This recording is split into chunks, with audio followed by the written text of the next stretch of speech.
Welcome to big TV. మనతో ఉన్నారు ప్రముఖ సర్జికల్ ఆంకాలజిస్ట్, ఎంఎన్జే మాజీ డైరెక్టర్ శ్రీనివాసులు ముక్తా. శ్రీనివాసులు గారు నమస్తే.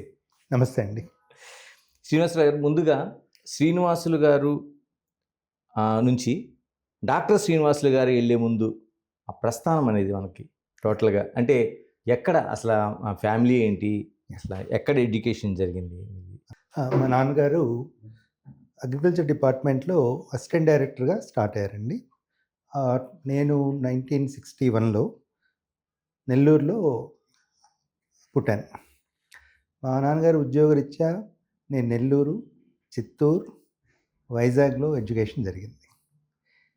నేను వైజాగ్లో ఇంటర్మీడియట్ కంప్లీట్ చేశాను. ఇంటర్మీడియట్ కంప్లీట్ చేసిన తర్వాత నాకు ఎంబీబీఎస్లో గుంటూరు మెడికల్ కాలేజ్లో సీట్ వచ్చింది. చిన్నప్పటి నుంచి డాక్టర్ అవ్వాలనేది నాకు పర్సనల్గా ఉంది. ప్లస్ మా ఇంట్లో మా నాన్నమ్మ వాళ్ళు కూడా ఏదో మా బాబు డాక్టర్ అవుతాడని ముందు నుంచి ఏదో వాళ్ళకు ఉంది. అలా వచ్చింది. ఆటోమేటిక్గానే ఎంట్రన్స్లో, స్టేట్ ఎంట్రన్స్లో నాకు 10th ర్యాంక్ వచ్చిందండి. సో గుంటూరు మెడికల్ కాలేజ్లో నేను నాన్ లోకల్గా చేరాను. ఎందుకంటే నా ఎడ్యుకేషన్ అంతా నెల్లూరు, చిత్తూరులో జరిగింది. ఓకే. సో గుంటూరుకి వచ్చేసరికి నాన్ లోకల్ జాయిన్ అయ్యాను. గుంటూరు మెడికల్ కాలేజ్లో ఎంబీబీఎస్, ఎంఎస్ రెండు చేశాను కంటిన్యూస్. సో 1978లో జాయిన్ అయ్యానండి. 85లో ఎంబీబీఎస్ అయిపోయింది. 88లో ఎంఎస్ జనరల్ సర్జరీ కూడా అయిపోయింది. నేను ఈవెన్ పీజీ ఎంట్రన్స్లో కూడా నాకు స్టేట్ ఫస్ట్ ర్యాంక్ వచ్చింది. డ్యూరింగ్ ఎంబీబీఎస్లో నాకు చాలా గోల్డ్ మెడల్స్, స్టేట్ ర్యాంక్స్ అన్నీ ఉన్నాయి. ఆ తర్వాత నేను నేషనల్ ఎంట్రన్స్లో కిద్వాయి మెమోరియల్ ఇన్స్టిట్యూట్ ఆఫ్ ఆంకాలజీలో ఎంసీహెచ్ సర్జికల్ ఆంకాలజీ చేశాను. ఇది బెంగళూరులో ఉంది. వెరీ ఫస్ట్ బ్యాచ్ ఎంట్రన్స్లోనే 1989లో నాకు ఎంసీహెచ్ సీట్ వచ్చింది.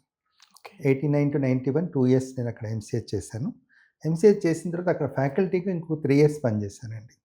సో యాక్చువల్గా Kidwai is the third institute in the country to start MCH అనమాట. ఆ తర్వాత నేను హైదరాబాద్కి 94లో అసిస్టెంట్ ప్రొఫెసర్ ఆఫ్ సర్జికల్ ఆంకాలజీగా గవర్నమెంట్ సర్వీస్లో జాయిన్ అయ్యి ఎంఎన్జే ఇన్స్టిట్యూట్ ఆఫ్ ఆంకాలజీలో వచ్చాను. 95లో ఎంఎన్జే ఇన్స్టిట్యూట్ ఆఫ్ ఆంకాలజీని ఆటోనామస్ ఇన్స్టిట్యూట్గా డిక్లేర్ చేశాను. ఓకే. సో 94 నుంచి నేను మొన్న రిటైర్ అయిన 2025 వరకు అక్కడే కంటిన్యూస్గా. ఎన్ని సంవత్సరాలు టోటల్గా? మొత్తం టోటల్గా నేను ఒక 31 years పనిచేశాను. 31 years ఎంఎన్జేలోనే పనిచేశాను. నేను 94లో అసిస్టెంట్గా జాయిన్ అయ్యాను, అసిస్టెంట్ ప్రొఫెసర్గా. ఆ తర్వాత నేను 2004లో అసోసియేట్ అయ్యాను. 4 to 9 అసోసియేట్గా పనిచేశాను. 2009లో ప్రొఫెసర్ అండ్ హెచ్ఓడి అయ్యాను. 2009 నుంచి 24 వరకు హెచ్ఓడి సర్జికల్ ఆంకాలజీగా పనిచేశాను. 24లో నేను డైరెక్టర్ అయ్యాను. 25లో రిటైర్ అయ్యాను. రీసెంట్గా లాస్ట్ మంత్ 10th రిలీవ్ అయ్యాను. డాక్టర్ గారు, టోటల్గా అంటే మీ ఫ్యామిలీ అగ్రికల్చర్ ఫ్యామిలీ అంటున్నారు. ఎవరైనా డాక్టర్స్ ఉన్నారండి ఫ్యామిలీలో? Agriculture family, government service. మా ఫాదరు అసిస్టెంట్ డైరెక్టర్ ఆఫ్ అగ్రికల్చర్గా చేశారు. ఓకే. ఆయన అడిషనల్ డైరెక్టర్గా హైదరాబాద్లో రిటైర్ అయ్యారు. అయితే మా ఫ్యామిలీలో నా ముందర అసలు డాక్టర్లు ఎవరు లేరండి. నేనే ఫస్ట్ డాక్టర్. ఓకే. ఆ తర్వాత చాలామంది డాక్టర్లు అయ్యారు. అంటే ముందు నుంచి మీరు ఆ సబ్జెక్ట్ వైడ్గా కానీ లేకపోతే స్టూడెంట్గా కానీ వెళ్తున్నారు. దాదాపు 12 గోల్డ్ మెడల్ వచ్చినాయి అంటే ఏకంగా. ఏంటండి అవి? దేనికోసం అంటే ఇక్కడ మెడికల్ కాలేజ్లో ఏమవుతుంది, ఈచ్ సబ్జెక్టుకు ర్యాంక్స్, గోల్డ్ మెడల్స్ ఉంటాయి. అవును. ఒక్కొక్క సబ్జెక్టుకు ఒక్కొక్క మెడల్ కానీ, ఒక ఫస్ట్ ర్యాంక్ కానీ, యూనివర్సిటీ ర్యాంక్ కానీ, డిస్టింక్షన్ అట్లా అన్నీ కలిపి 12 వరకు వచ్చాయి. డాక్టర్ గారు, డాక్టర్ కావడం ఒకటి, ప్రత్యేకంగా దాన్ని మీరు ఆ స్పెషలైజేషన్ ఎంచుకోవడం అనేది ఒకటి ఉంటుంది డాక్టర్ వృత్తిలో. ఆంకాలజీని ఎంచుకోవడానికి అంటే చాలామంది ఆ స్పెషలైజేషన్ ఎంచుకోవడంలో చాలా రీజన్స్ ఉంటాయి చాలా వరకు. అవునండి. మీకు ఎందుకు ఆంకాలజీని ఎందుకు ఎంచుకున్నారు? దానికి ఏమైనా ప్రత్యేక కారణం ఏమైనా ఉందా? జనరల్ సర్జన్ ఎందుకైనా అడగాలంటే మాకు ఒక రోల్ మోడల్ లాంటి, ఒక కెన్సే లివింగ్ గాడ్ లాంటి ఒక సర్జన్ మాకు ఉన్నారండి. డాక్టర్ ఈఎన్బి శర్మ గారని ఒక చాలా ఫేమస్ పర్సన్. ఆయన గుంటూరు మెడికల్ కాలేజ్లో మేము 3rd year క్లినికల్స్ వెళ్ళంగానే ఫస్ట్ పోస్టింగ్ ఆయన ఒక యూనిట్లో జరిగింది. సో ఆయనే మాకు ఇన్స్పిరేషన్. ఆయన చూసిన వెంటనే మనం కూడా ఇలాగా సర్జన్ అవ్వాలి అని అప్పుడు ఫిక్స్ అయిపోయాను. సర్జరీ దగ్గర ఏమీ ప్రాబ్లం లేకుండా సర్జన్ అయిపోయాను. జనరల్ సర్జరీ అయిపోయాను. సూపర్ స్పెషాలిటీకి వచ్చేసరికి మనకు రకరకాల స్పెషాలిటీస్ ఉన్నాయండి. కానీ upcoming surgical oncology plus surgical oncology ఒక అడ్వాంటేజ్ ఏంటంటే మనం త్రూఅవుట్ బాడీ ఎక్కడైనా సర్జరీ చేయొచ్చు. అదొక very versatile and dynamic field అనమాట. ఓకే. Very upcoming. అక్కడ ఇండియా మొత్తంలో 3 సెంటర్లే ఉన్నాయి. మొత్తం 4 సీట్లే ఉన్నాయి. 4 సీట్లో సీట్ సంపాదించడం కొంచెం కష్టమే.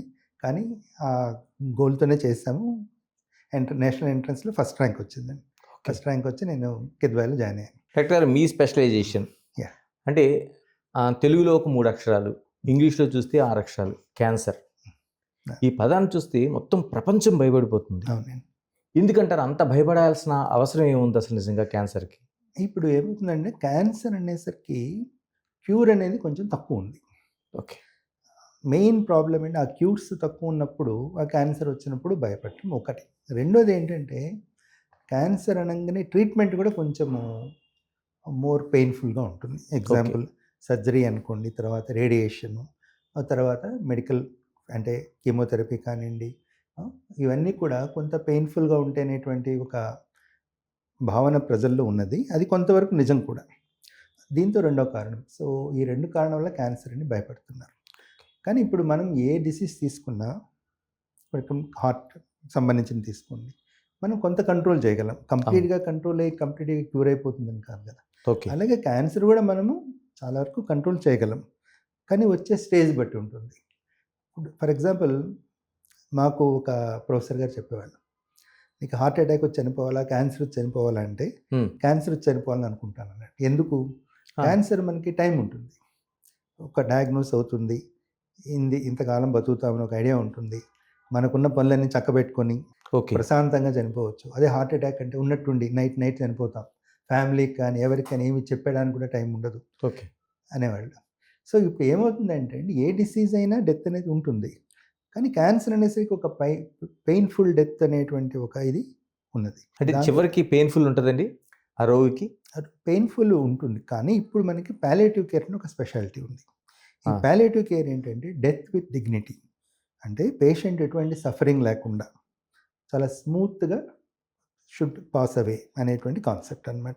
ఈ పాలియేటివ్ కేర్ అనేది చాలా బాగా డెవలప్ అయిందండి. దీంతో ఎండ్లో కూడా పెయిన్ లేకుండానే చనిపోయే అవకాశాలు చాలా ఉన్నాయి. ఏం చేస్తారండి దాంట్లోన? పాలియేటివ్ కేర్లో బేసిక్గా ఏంటంటే, మనము క్యాన్సర్ ఒక స్టేజ్కి వెళ్ళిన తర్వాత దాన్ని మనం క్యూర్ చేయలేము. సో క్యాన్సర్ సంబంధించిన ట్రీట్మెంట్ అంతా ఆపేస్తాం. లైక్ సర్జరీలు, కీమోథెరపీలు, రేడియేషన్ ఇవన్నీ మొత్తం ట్రీట్మెంట్ అంతా ఆపేస్తాం. ఎందుకంటే ఎంతకన్నా పేషెంట్ రెస్పాండ్ కాడు, బెనిఫిట్ ఉండదు అని మనకు ఐడియా వస్తుంది. అలాంటప్పుడు మన గోల్ ఏంటంటే ఆ రిమైనింగ్ టైమ్ ఆఫ్ లైఫ్ని పీస్ఫుల్గా, బాధ లేకుండా జరపాలని. దానికి pain killers, step ladder Pat అనే రకరకాల పెయిన్ కిల్లర్స్ ఉంటాయి. దాంతోపాటు ఇంజెక్షన్ రూపంలో నెర్వ్ బ్లాక్స్ అని, అట్లా రీజనల్ అనస్థీషియా అని రకరకాలుగా మనం పెయిన్ని కంప్లీట్గా కంట్రోల్ చేయొచ్చు. ఆ విధంగా కూడా మనము పేషెంట్కు పెయిన్లెస్ డెత్ ఇవ్వచ్చు. అలాగే symptom control, for example vomitings ఉన్నాయి, వామిటింగ్స్ తగ్గించడానికి మెడిసిన్స్. బ్రెత్లెస్ అయ్యారు, ఆయాసం వస్తుంది, ఆయాసం తగ్గించడానికి మెడిసిన్స్. ఇట్లా సిమ్టమాటిక్ ట్రీట్మెంట్ ఇచ్చుకుంటూ పేషెంట్ యొక్క కంఫర్ట్ చూసుకుంటూ ఒక పెయిన్లెస్గా డెత్ విత్ డిగ్నిటీ అంటాం, బాధపడకుండా చనిపోవాలి అనేది కూడా concept. Okay. Death for dignity, death with dignity, death with dignity. Doctor గారు, ఎన్ని రకాలు ఉన్నాయండి అసలు క్యాన్సర్స్లో? ఉన్నాయి, ఎన్ని రకాలు ఉన్నాయి? ఎందుకంటే మనం చాలా క్యాన్సర్స్ వింటున్నాం, చూస్తున్నాం కూడా. ఎన్ని రకాలు ఉన్నాయండి మొత్తం టోటల్గా? అసలు క్యాన్సర్ అంటే ఏంటి అని మనం తెలుసుకోవాలండి. క్యాన్సర్ అనేది బయట నుంచి వచ్చే జబ్బు కాదు. మన శరీరంలో ఉండేటువంటి టిష్యూస్ అన్నీ కూడా కొన్ని లక్షల కోట్ల కణాలతో తయారై ఉంటాయి. ఈ కణాలన్నీ ఫుల్లీ కంట్రోల్లో ఉంటాయి. ఒక ఏజ్ వచ్చిన తర్వాత గ్రోత్ ఆగిపోతాయి. అవి ఎక్కడైతే అవసరమైతే అక్కడ డివైడ్ అవుతాయి, అవసరం తీరంగానే ఆ డివిజన్ ఆగిపోతుంది, సెల్స్ పెరగవు. ఓకే. కానీ క్యాన్సర్లో ఏమవుతుందంటే ఆ గ్రోత్ కంట్రోల్స్ని తప్పుతాయి. మన బాడీలో ఉండేటువంటి గ్రోత్ కంట్రోల్స్ని కొన్ని సెల్స్ తప్పి ఆ గ్రోత్ అనేది చాలా ఇండిసిప్లిన్డ్గా, చాలా ఎటువంటి కంట్రోల్ లేకుండా అన్కంట్రోలబుల్ గ్రోత్ ఉంటుంది. అది క్యాన్సర్ అన్నమాట. ఈ ఫస్ట్లో ఈ అన్కంట్రోలబుల్ గ్రోత్ ఒక చోట స్టార్ట్ అయితే స్టేజ్ పెరిగే కొద్దికి అది శరీరంలో ఇతర భాగాలు కూడా స్ప్రెడ్ అవుతుంది. ఆ భాగాలు ఫర్ ఎగ్జాంపుల్ బ్రెస్ట్ నుంచి లివర్కి వెళ్ళొచ్చు, లంగ్స్కి వెళ్ళొచ్చు, బ్రెయిన్కి వెళ్ళొచ్చు. అలా వెళ్ళి అక్కడ క్రియేట్ చేసే ప్రాబ్లం వల్ల పేషెంట్ డెత్ జరగచ్చు అనమాట. సో ఇప్పుడు క్యాన్సర్ అనేది బయట నుంచి వచ్చేది కాదు, మన శరీరంలోనే ఒక భాగము కంట్రోల్ తప్పింది. శరీరంలో ఉండేటువంటి ఆర్గాన్స్ దేంట్లోనైనా క్యాన్సర్ రావచ్చు. దాన్ని బట్టి ఆ క్యాన్సర్కి ఆ పేరు పెడతాం. బ్రెస్ట్లో వస్తే బ్రెస్ట్ క్యాన్సర్, ఓకే, బ్లడ్లో వస్తే బ్లడ్ క్యాన్సర్, బోన్లో వస్తే బోన్ క్యాన్సర్, అట్లాగా పేర్లు పెడతామన్నమాట. ఆ తర్వాత సబ్ టైప్స్ ఉంటాయి. బోన్లో కూడా రకరకాల క్యాన్సర్లు రావచ్చు, బ్రెస్ట్లో కూడా రకరకాల క్యాన్సర్లు రావచ్చు. అట్లా అన్నీ తీసుకుంటే కొన్ని వందల నుంచి వేల రకాల క్యాన్సర్లు ఉంటాయి. అంటే ఇప్పుడు క్యాన్సర్ అనగానే ఒక కామన్ అయిపోయిందండి. చాలా వరకు మనం క్యాన్సర్ వింటున్నాం. అంటే ఎక్కువ ఏ క్యాన్సర్స్ని మనం డయాగ్నోస్ చేస్తున్నాం అండి ఎక్కువ? ఆడవారిలోనేమో ఎక్కువ నెంబర్ 1 క్యాన్సర్ బ్రెస్ట్ క్యాన్సర్ అయిందండి. ఓకే. రెండవది ఏంటంటే ఈ సర్వైకల్ క్యాన్సర్, అంటే గర్భసంచి ముఖద్వార క్యాన్సర్ అంటాము. మూడవది ఏంటంటే ఓరల్ క్యాన్సర్.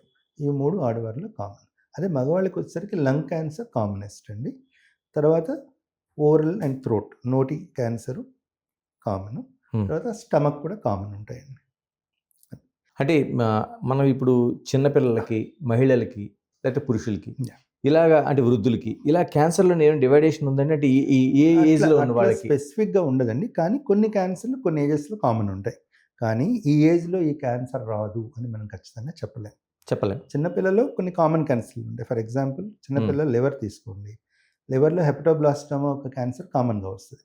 కానీ చాలా రేర్గా పెద్దవాళ్ళలో వచ్చే హెపటోసెల్యులర్ కార్సినోమా కూడా చిన్నపిల్లలు రావచ్చు. కాబట్టి ఈ ఏజ్లో ఈ క్యాన్సరే రావాలి, మిగతావి రాకూడదని ఏమీ లేదండి. ఎంత శాతం వరకు క్యూర్ అయ్యే అవకాశం ఉందండి? అంటే ఒక క్యాన్సర్ స్టార్ట్ అయిన తర్వాత ఎంతకాలం వాళ్ళ లైఫ్ అనేది కొనసాగుద్ది? మనం ఆ స్టేజెస్ కూడా మీరు నిర్ణయించారు, 1, 2, 3, 4 అనేది. ఎలాగ ఈ స్టేజెస్ మధ్య కాలాన్ని ఎలాగా మనం లెక్కిస్తాం అసలు? ఇప్పుడు జనరల్గా క్యాన్సర్ అనేది ఒక్క సెల్లోనే స్టార్ట్ అయ్యి మన బయటికి తెలిసేసరికి 4-5 సంవత్సరాలు పడుతుంది అనేది మన అంచనా అన్నమాట. ఈ టైంలో కానీ మనం క్యాన్సర్ కనుక్కోగలిగితే మనం 100% క్యూర్ చేయొచ్చు. 100% చేయొచ్చు. కానీ మనము అన్ఫార్చునేట్గా అంత తొందరగా కనుక్కోలేకుండా ఉన్నాం. మనం కనుక్కునే స్టేజ్ ఇది ఫస్ట్ స్టేజ్ అంటాం. ఫస్ట్ స్టేజ్ అంటే క్యాన్సర్ ఎక్కడైతే స్టార్ట్ అయిందో అక్కడే ఉంటుంది, చిన్నగా ఉంటుంది, చుట్టుపక్కల స్ప్రెడ్ ఉండదు. సెకండ్ స్టేజ్కి వచ్చేసరికి కొంచెం చుట్టుపక్కల స్ప్రెడ్ ఉంటుంది. థర్డ్ స్టేజ్లో స్ప్రెడ్ బాగా ఎక్కువ ఉంటుంది, చుట్టుపక్కల ఉండేటువంటి ఆర్గాన్స్ అన్నీ స్ప్రెడ్ అయి ఉంటుంది, కానీ శరీరంలో ఇతర భాగాలకు వెళ్ళి ఉండదు. ఫోర్త్ స్టేజ్కి వచ్చేసరికి ఒక చోట తయారైన క్యాన్సర్ శరీరంలోని మిగతా భాగాలన్నిటికీ కూడా స్ప్రెడ్ అవుతుంది. సో మనం ఫస్ట్ స్టేజ్లో కానీ క్యాన్సర్ని కనుక్కొని ట్రీట్ చేయగలిగితే 190 మంది క్యూర్ చేస్తాం. వాళ్ళకి మళ్ళీ క్యాన్సర్ రాదు. ఒక 10 మందిలో తిరిగి రావచ్చు, కానీ దాన్ని కూడా మనం ఎర్లీగా కనుక్కొని మళ్ళీ క్యూర్ చేయడానికి ప్రయత్నం చేయొచ్చు. అదే మనం సెకండ్ స్టేజ్కి వచ్చేసరికి 160 మందికి మాత్రమే క్యూర్ చేయగలం సెకండ్ స్టేజ్లో. అదే మిగతా 40% తిరిగి వచ్చే అవకాశం ఉంది. కానీ అది కూడా మనం ఫాలోఅప్లో పెట్టుకొని వచ్చిన వెంటనే ఐడెంటిఫై చేసి కొంత ట్రీట్మెంట్ ఇస్తే మళ్ళీ కొంతమంది క్యూర్ చేయొచ్చు. అదే థర్డ్ స్టేజ్కి వచ్చేసరికి 130 నుంచి 40 మందికి మాత్రమే క్యూర్ చేయగలుగుతున్నాం. అంతే 70 నుంచి 60% తిరిగి వెనక్కి వచ్చేస్తుంది. ఆ వచ్చేది కూడా చాలా ఎక్కువ ఉంటుంది. దానివల్ల థర్డ్ స్టేజ్ నుంచి మనకి క్యూర్ రేట్స్ బాగా తగ్గిపోతాయి. 30-40% ఉంటుంది. అదే ఫోర్త్ స్టేజ్కి వచ్చేసరికి 5% కన్నా తక్కువ ఉంటుందండి. ఫోర్త్ స్టేజ్లో అసలు క్యూర్ చేయడం చాలా కష్టం. కొన్ని రేర్ క్యాన్సర్స్ను ఫోర్త్ స్టేజ్లో క్యూర్ చేయొచ్చు, అందుకే మనం <5% అని చెప్తాం. సో ఇప్పుడు మీరు చూసినప్పుడు ఎర్లీ సిమ్టమ్స్తో ఇమీడియట్గా డయాగ్నోస్ చేసుకుని క్యాన్సర్ని కానీ మనం కంట్రోల్ చేయగలిగితే ఫస్ట్ స్టేజ్లో అయితే మనకి 90% క్యూర్ అయిపోతుంది. So cancer is not curable అనేది కరెక్ట్ కాదు, ఇట్ ఈస్ క్యూరబుల్. కానీ మనం అన్ఫార్చునేట్గా ఏంటంటే రకరకాల కారణాలతో మన పేషెంట్లు లేట్గా వస్తున్నారు. ఫర్ ఎగ్జాంపుల్ వెస్ట్రన్ కంట్రీస్లో క్యాన్సర్ క్యూర్ రేట్ 60 to 70% ఉందండి. అది ఇండియాలో క్యాన్సర్ క్యూర్ రేట్ అరౌండ్ 30% ఉంది. ఎందుకంటే వాళ్ళకి ఎర్లీగా డయాగ్నోస్ అవుతుంది. Treatment facilities wise, availability wise మనకి వాళ్ళకి సమానమే. అక్కడ ఉండే సర్జరీస్ కానీ, రేడియేషన్ ఎక్విప్మెంట్ కానీ, మెడిసిన్స్ అన్నీ కానీ మనకి ఇమ్మీడియట్గా అందుబాటులోకి వస్తున్నాయి, అన్నీ దొరుకుతున్నాయి. అన్ని రకాల ట్రీట్మెంట్లు అక్కడ ఎలా చేస్తున్నాం మనం అలాగే చేయగలుగుతున్నాం.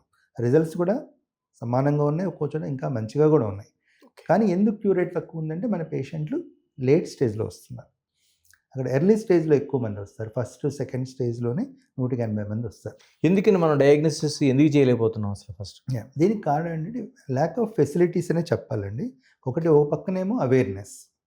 ఇప్పుడు పేషెంట్లకి మైనర్ సిమ్టమ్స్ ఉంటాయి. ఒక ముఖ్యమైన విషయం ఏంటంటే క్యాన్సర్ సిమ్టమ్స్కి నాన్ క్యాన్సర్ సిమ్టమ్స్కి తేడా ఏమి ఉండదు. లంగ్ క్యాన్సర్ ఎర్లీ కొంచెం దగ్గు వస్తుంది. దగ్గు వస్తే మనం ఏం చేస్తాము, ఏదో అలర్జీ అనుకొని, ఏదో ఇన్ఫెక్షన్ అనుకొని అలా పోస్ట్పోన్ చేసుకుంటూ పోవటం. అది మరీ ముదిరిపోయిన తర్వాత అప్పుడు వైద్యం దగ్గరికి వెళ్ళటము, ఇన్వెస్టిగేషన్లు చేయటము. ఈ ప్రాబ్లము పేషెంట్ అవేర్నెస్తో పాటు డాక్టర్ అవేర్నెస్ కూడా ఉంది. చాలామంది డాక్టర్లు మనం ఇంకా అన్ఫార్చునేట్గా నాన్ ఎంబీబీఎస్ డాక్టర్ల దగ్గరికి కూడా వెళ్తుంటారు. అంటే అవును. ఇప్పుడు ఆర్ఎంపీలు, పిఎంపీలు ఇలాంటి వ్యవస్థ కూడా ఉన్నది. వాళ్ళు కూడా కనుక్కోలేకపోవటం. ఈవెన్ కొంతమంది డాక్టర్లు కూడా ఇట్లా కాఫ్ అనగానే ఇన్వెస్టిగేషన్లు చేయకుండా మెడిసిన్స్ పెట్టడము. ఆ మెడిసిన్స్ తగ్గకపోతే అప్పుడు మొదలుపెట్టడం. సో ఇక్కడ ఇష్యూ ఏమవుతుందంటే క్యాన్సర్ సిమ్టమ్స్కి మిగతా జబ్బుల సిమ్టమ్స్కు తేడా లేదు. లేదు. బ్రెస్ట్లో లంప్ ఉంటుంది. 100కి 80 లంప్స్ 90 లంప్స్ క్యాన్సర్లు కావు. 10 క్యాన్సర్లు ఉంటాయి. లంపే. కానీ లంప్ ఉందనేసి క్యాన్సర్ కాదనేసి వదిలేసామనుకోండి, అది క్యాన్సర్ కింద మారచ్చు. సో అది మనం ఎర్లీ స్టేజ్లో కనుక్కుంటే క్యూర్ చేయొచ్చు. అట్లాగే ఆకలి లేకపోవడం, కడుపులో నొప్పి రావడం, ఏదో గ్యాస్ట్రైటిస్ అనుకుని అలా అనుకుని ఇలా అనుకుని మెడిసిన్ తీసుకుంటారు. జెల్సులు తీసుకోవడం, అది తీసుకోవడం జరుగుతుంది. కొన్నాళ్ళకి సిమ్టమ్స్ సివియర్ అయిన తర్వాత అప్పుడు డాక్టర్ దగ్గరికి వెళ్తాం. సో పేషెంట్ల దగ్గర అవేర్నెస్ లేకపోవడం ఒకటండి. డాక్టర్స్ కూడా తొందరగా క్యాన్సర్ని సస్పెక్ట్ చేయకపోవడం, అది సెకండ్ కాజ్. ఈ 2 కారణాల వల్ల మన దగ్గర క్యాన్సర్ లేట్గా తెలుస్తుంది. అంటే ఈ మధ్య కాలంలో క్యాన్సర్ కేసుల సంఖ్య అనేది మనకి చాలా ఎక్కువగా భయపెడుతుంది నిజంగానే. అవును. ఎందుకండి అంత విపరీతంగా ఎందుకు పెరుగుతున్నాయంటే ప్రధాన కారణాలు అంటే ఏమనుకుంటాం మనం? క్యాన్సర్ పెరుగుతున్నది వాస్తవమేనండి. ఒకటి ఏం జరుగుతుందంటే మనం డెవలప్డ్ కంట్రీ అయ్యేసరికి డెవలపింగ్ నుంచి డెవలప్డ్ కంట్రీ, ఫర్ ఎగ్జాంపుల్ మనము ఇండియన్ పాపులేషన్ తీసుకుంటే మన middle class population is equal to America's population. So ఆ విధంగా చాలా డెవలప్డ్. సో ఇక్కడ ఏమవుతుందంటే ఒకటి క్యాన్సర్ అనేది ఒక లైఫ్ స్టైల్ డిసీజ్. మన లైఫ్ స్టైల్ ఎప్పుడైతే మన వెస్ట్రన్ లైఫ్ స్టైల్ కింద మారిపోతూ ఉందో క్యాన్సర్ వచ్చే అవకాశాలు కూడా పెరుగుతున్నాయి. వాళ్ళకి అక్కడ ఏం జరుగుతుందంటే వాళ్ళు ఐడెంటిఫై చేసి ఆ లైఫ్ స్టైల్ మళ్ళీ నార్మల్కి తెచ్చుకుంటున్నారు. మనమేదో ఇంకా మొదలు పెడుతున్నాం. ఫర్ ఎగ్జాంపుల్ స్మోకింగ్ అనేది ఇంకా ఇండియాలో చాలా హై ఉంది. ఇంకా టొబాకో యూసేజ్ చాలా హై. అవును. స్మోకింగే కాకుండా టొబాకో ఏ రూపంలో తీసుకున్నా క్యాన్సర్ వస్తుంది. నోటి క్యాన్సర్ 90% ఏంటంటే ఈ పాన్, గుట్కా వీటి వల్ల వస్తుంది. సో ఇవన్నీ కూడా చాలా హై ఉన్నాయి. దానివల్ల క్యాన్సర్లు పెరుగుతూ ఉన్నాయి. టొబాకో వల్లే మనకి 100కి 30 క్యాన్సర్లు వస్తాయండి. లంగ్ క్యాన్సర్ అయినా, నోటి క్యాన్సర్ అయినా, థ్రోట్ క్యాన్సర్ అయినా, ఇవన్నీ మెయిన్గా టొబాకో వల్ల. తర్వాత టొబాకో, ఆల్కహాల్ టుగెదర్ ఉంటే ఇంకా ఎక్కువ క్యాన్సర్లు వస్తాయి. ఓకే, రెండు కలిపి ఉంటాయి. సో ఈ 2 ఇండియాలో మనకి ఒక 40% క్యాన్సర్ వరకు ఉంటాయి. దాని తర్వాత వైరల్ ఇన్ఫెక్షన్స్ వల్ల మనకి స్త్రీలలో వచ్చే గర్భాశయ ముఖద్వార క్యాన్సర్ ఉంటాం. అది 12 per lakh per year వస్తుంది స్త్రీలలో. అంటే 1,00,000 మంది స్త్రీలలో 12 మందికి ప్రతి సంవత్సరం గర్భాశయ ముఖద్వార క్యాన్సర్ వస్తుంది. అది 100% వైరల్ ఇన్ఫెక్షన్. ఈ వైరల్ ఇన్ఫెక్షన్ కూడా సెక్షువల్లీ ట్రాన్స్మిటెడ్. దీంట్లో జాగ్రత్తలు తీసుకుంటే మనం రాకుండా చేసుకోవచ్చు. నెక్స్ట్ ఇట్లా మన లైఫ్ స్టైల్, ఈ సెక్షువల్ ట్రాన్స్మిషన్ అనుకోండి, ఆల్కహాల్ అనుకోండి, టొబాకో అనుకోండి, అన్ని లైఫ్ స్టైల్ చేంజెస్. అట్లాగే ఫుడ్ హ్యాబిట్స్. ఫుడ్లో మనము సమతుల ఆహారం తీసుకోవాలంటే మన ప్రోటీన్, ఫ్యాట్, కార్బోహైడ్రేట్ కరెక్ట్గా 30-30-30 ఉండాలి. అలా కాకుండా high fat diet, junk foods ఎక్కువ తీసుకోవటము. ప్లస్ ఈ జంక్ ఫుడ్లో కూడా ఏమవుతుంది, ఈ ప్రిజర్వేటివ్స్ ఉంటాయి, దాంతో క్యాన్సర్ రావచ్చు. హై హీట్లో వాటిని ప్రాసెస్ చేస్తారు. ఆ ప్రాసెస్డ్ ఫుడ్లో కూడా క్యాన్సర్ రావచ్చు. ఏమవుతుంది, హీట్ వల్ల ఫుడ్లో క్యాన్సర్ కాజింగ్ కెమికల్స్ తయారవ్వచ్చు. సో ఈ కారణాల వల్ల ఈ జంక్ ఫుడ్, ఫ్యాట్ ఇలాంటివి తీసుకున్న దాని వల్ల కూడా క్యాన్సర్ రావచ్చు. రిపీటెడ్లీ ఫ్రైడ్ ఫుడ్, తర్వాత హై సాల్ట్, ఫర్ ఎగ్జాంపుల్ ఆవకాయ అంటాం, సాల్ట్ చాలా ఎక్కువ ఉంటుంది. పచ్చళ్ళు సాల్ట్ ఎక్కువ ఉండేవి, అలాంటివి రిపీటెడ్గా తీసుకున్నా కూడా క్యాన్సర్ వచ్చే అవకాశం పెరుగుతుంది. పచ్చళ్ళ వల్ల కూడా అంటే అదే పనిగా తింటే ఎప్పుడైనా కొంత తీసుకోవటము అది కాదు. అదే స్టేపుల్ డైట్గా తీసుకున్నారు అనుకోండి, సాల్టెడ్ ఫుడ్ వల్ల గ్యాస్ట్రిక్ క్యాన్సర్ వస్తుంది. సౌత్లో గ్యాస్ట్రిక్ క్యాన్సర్ ఎక్కువ, నార్త్లో కంపేర్ చేస్తే. ఓకే, ఇక్కడ ఆవకాయలు వంటివి ఇటువంటి సాల్టెడ్ ఫుడ్ తీసుకోవడం కూడా ఎక్కువ ఉంటుంది అనమాట. సో ఇట్లా మన లైఫ్ స్టైల్, ఫుడ్ అనేది నెక్స్ట్ ఇంపార్టెంట్. ఫుడ్ కరెక్ట్ అయిన ఫుడ్ తీసుకొని, మెయిన్గా మన ఫుడ్లో వెజిటబుల్స్, ఫ్రూట్స్ ఉండాలి. నాన్ వెజ్లో కూడా ఇప్పుడు white and red meat. White meat అంటే poultry and fish. Okay. Red meat అంటే ఈ మాంస అంటే ఫర్ ఎగ్జాంపుల్ గోటు, షీప్, వీటి నుంచి. ఓకే. సో రెడ్ మీట్ వల్ల క్యాన్సర్ వచ్చే ఛాన్స్ ఎక్కువ ఉంటుంది, వైట్ మీట్ వల్ల క్యాన్సర్ వచ్చే ఛాన్స్ తక్కువ ఉంటుంది. సో ఇలా మన ఆహారపు అలవాట్ల వల్ల కొన్ని క్యాన్సర్లు వస్తున్నాయి. తర్వాత ఇంకా కొత్తగా ఏంటంటే ఒబేసిటీ. కొన్ని క్యాన్సర్లు ఒబేసిటీ వల్ల కూడా వస్తాయి. సో ఇలా మన మెయిన్ లైఫ్ స్టైల్, ఒబేసిటీ కూడా కొంతవరకు జెనెటిక్ ఉంది, కొంతవరకు లైఫ్ స్టైల్ ఉంటుంది.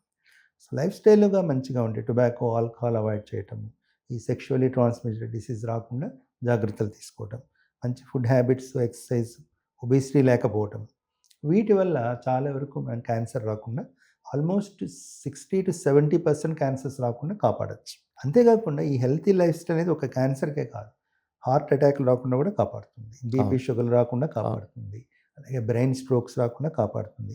ఓవరాల్గా హెల్తీ లైఫ్ స్టైల్ వల్ల మనము డెఫినెట్గా లాంగ్విటీని పెంచుకొని ఇలాంటి క్యాన్సర్ లాంటివి, ఈ హార్ట్ స్ట్రోక్ లాంటివి రాకుండా కాపాడుకోవచ్చు. డాక్టర్, ఇంకొకటి సరైన నిద్ర లేకపోవడం కూడా క్యాన్సర్లకు కారణం అని అంటుంటారు, వాస్తవేనా అది? అది కొంతవరకు కరెక్ట్ అని చెప్పాలండి. ఎందుకంటే మనం నిద్ర అనేది బాడీకి మొత్తం రెస్ట్ ఇచ్చినప్పుడు బాడీ డ్యామేజ్ని కరెక్ట్ చేసుకుంటుంది. రెస్ట్ మన సరైన నిద్ర లేకపోవటము, అట్లాగే ఫుడ్ కూడా ఇప్పుడు ఎప్పుడంటే అప్పుడు తింటూ ఉన్నాం అనుకోండి, కంటిన్యూస్ సప్లై చేస్తూ ఉన్నాం ఫుడ్ బాడీకి, నిద్ర లేనప్పుడు తింటాం కదా. సో అది కూడా బాడీ దాన్ని సరిగా అడ్జస్ట్ చేసుకోలేదు. అందుకే ఇప్పుడు ఇంటర్మీడియట్ ఫాస్టింగ్ అనే కాన్సెప్ట్ ఉంది. అవును. మీరు ఒక 12 అవర్స్ 16 అవర్స్ ఏం తినకుండా ఉంటే ఆ టైంలో బాడీ తన్ని తాను రిపేర్ చేసుకుంటుంది. అలాగే నిద్ర, పీస్ఫుల్గా నిద్రపోతే ఆ టైంలో బాడీ తను తాను రిపేర్ చేసుకుంటుంది. సో మనము ఇట్లా తినటంలో గ్యాప్ ఇచ్చి మంచిగా నిద్రపోయినప్పుడు డెఫినెట్గా బాడీ తను రిపేర్ చేసుకోవటం వల్ల చాలా జబ్బులు రాకుండా కాపాడుకోవాలి. అంటే నిద్ర అంటే ఇప్పుడు చాలా వరకు మనకి చాలా రంగాలు పెరిగినాయండి. మనకి ఫార్మస్యూటికల్ కావచ్చు, లేకపోతే సాఫ్ట్వేర్ కావచ్చు, వీటిలో 24/7 ఆర్గనైజేషన్స్ నడిచే సిస్టమ్ ఉంటుంది.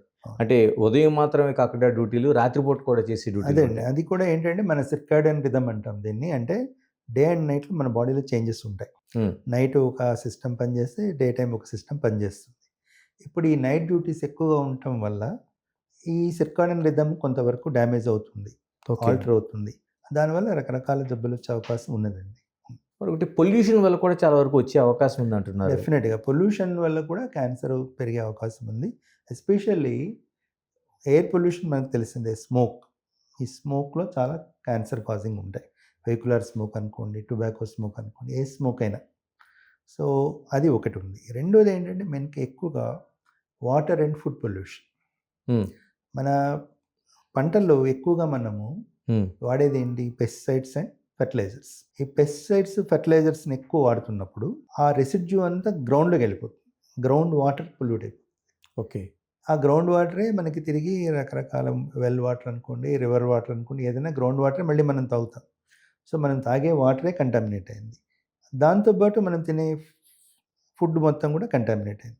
వాటిని మనం ఎంత క్లీన్ చేసినా పైన సర్ఫేసే క్లీన్ అవుతుంది, కానీ ఆల్రెడీ ఆ ఫుడ్ లోపలికి వెళ్ళిపోయినటువంటి ఫెర్టిలైజర్స్, పెస్టిసైడ్స్ ఇవి క్లీన్ కావు.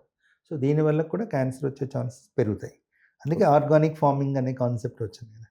సో ఈ కెమికల్ ఫెర్టిలైజర్స్, కెమికల్ పెస్టిసైడ్స్ కాకుండా న్యాచురల్ వాడాలి అనేది ఉన్నది. డాక్టర్, ఇంకొకటి చాలా వరకు మనం వివిధ రోగాలకి వివిధ మందులు వాడుతున్నాం. ఎందుకంటే చాలా వరకు ప్రతిదానికి మనకి మందులు అందుబాటులో ఉన్నాయి. అది యాంటీబయాటిక్స్ కావచ్చు, లేకపోతే వైరల్కి సంబంధించినవి కావచ్చు, మిగతావి కావచ్చు.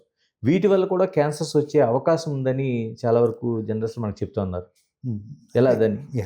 కొన్ని మెడిసిన్స్ అంటే ఫర్ ఎగ్జాంపుల్ ఈ ఇమ్యూనో సప్రెషన్ ఉంటుంది. అంటే ఫర్ ఎగ్జాంపుల్ కొన్ని జబ్బులకి ఈ రొమటాయిడ్ ఆర్థరైటిస్ అనుకోండి, ఇట్లా జాయింట్ పెయిన్స్, ఇలాంటి వాటికి కూడా బాడీకి ఇమ్యూనో సప్రెషన్ అనేది మనం చేస్తాం.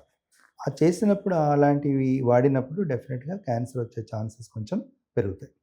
అలాగే ఆర్గాన్ ట్రాన్స్ప్లాంట్ చేసిన తర్వాత కూడా ఇమ్యూనో సప్రెషన్ వాడుతుంటాం, దానివల్ల కూడా కొంతవరకు పెరుగుతుందండి. అంతేకాకుండా అన్నెసరీ ఎక్స్పోజర్ టు రేడియేషన్. కొంతమంది భయపడిపోయి మాటికి ఎక్స్రేలు చేయించుకోవడం, సిటీ స్కాన్లు చేయించుకోవడం. కొంతమంది కొత్త ట్రెండ్ ఏంటి, పెట్ సిటీలు రిపీటెడ్గా చేయించుకోవడం. నాకు క్యాన్సర్ ఉందా అని ఎవరి దగ్గరికి వెళ్తే వాళ్ళు రాసిస్తారు, పెట్ సిటీ చేయించుకో తెలుస్తుంది. నిజంగా తెలియదు, చేస్తారు. మళ్ళీ 2 నెలలకు, 3 నెలలకి, 6 నెలలకు కూడా చేయించుకుంటున్న వాళ్ళు ఉన్నారు. ఈ విధంగా అన్నెసరీగా రేడియేషన్ ఎక్స్పోజర్ వల్ల కూడా మనకి క్యాన్సర్లు బాగా పెరుగుతాయి. డాక్టర్, చాలా ఇంపార్టెంట్ విషయం మాట్లాడుతున్నారు మీరు. చాలా వరకు ఆ అవేర్నెస్ అనేది చాలా మోర్ ఉంటుంది చాలా మందిలో.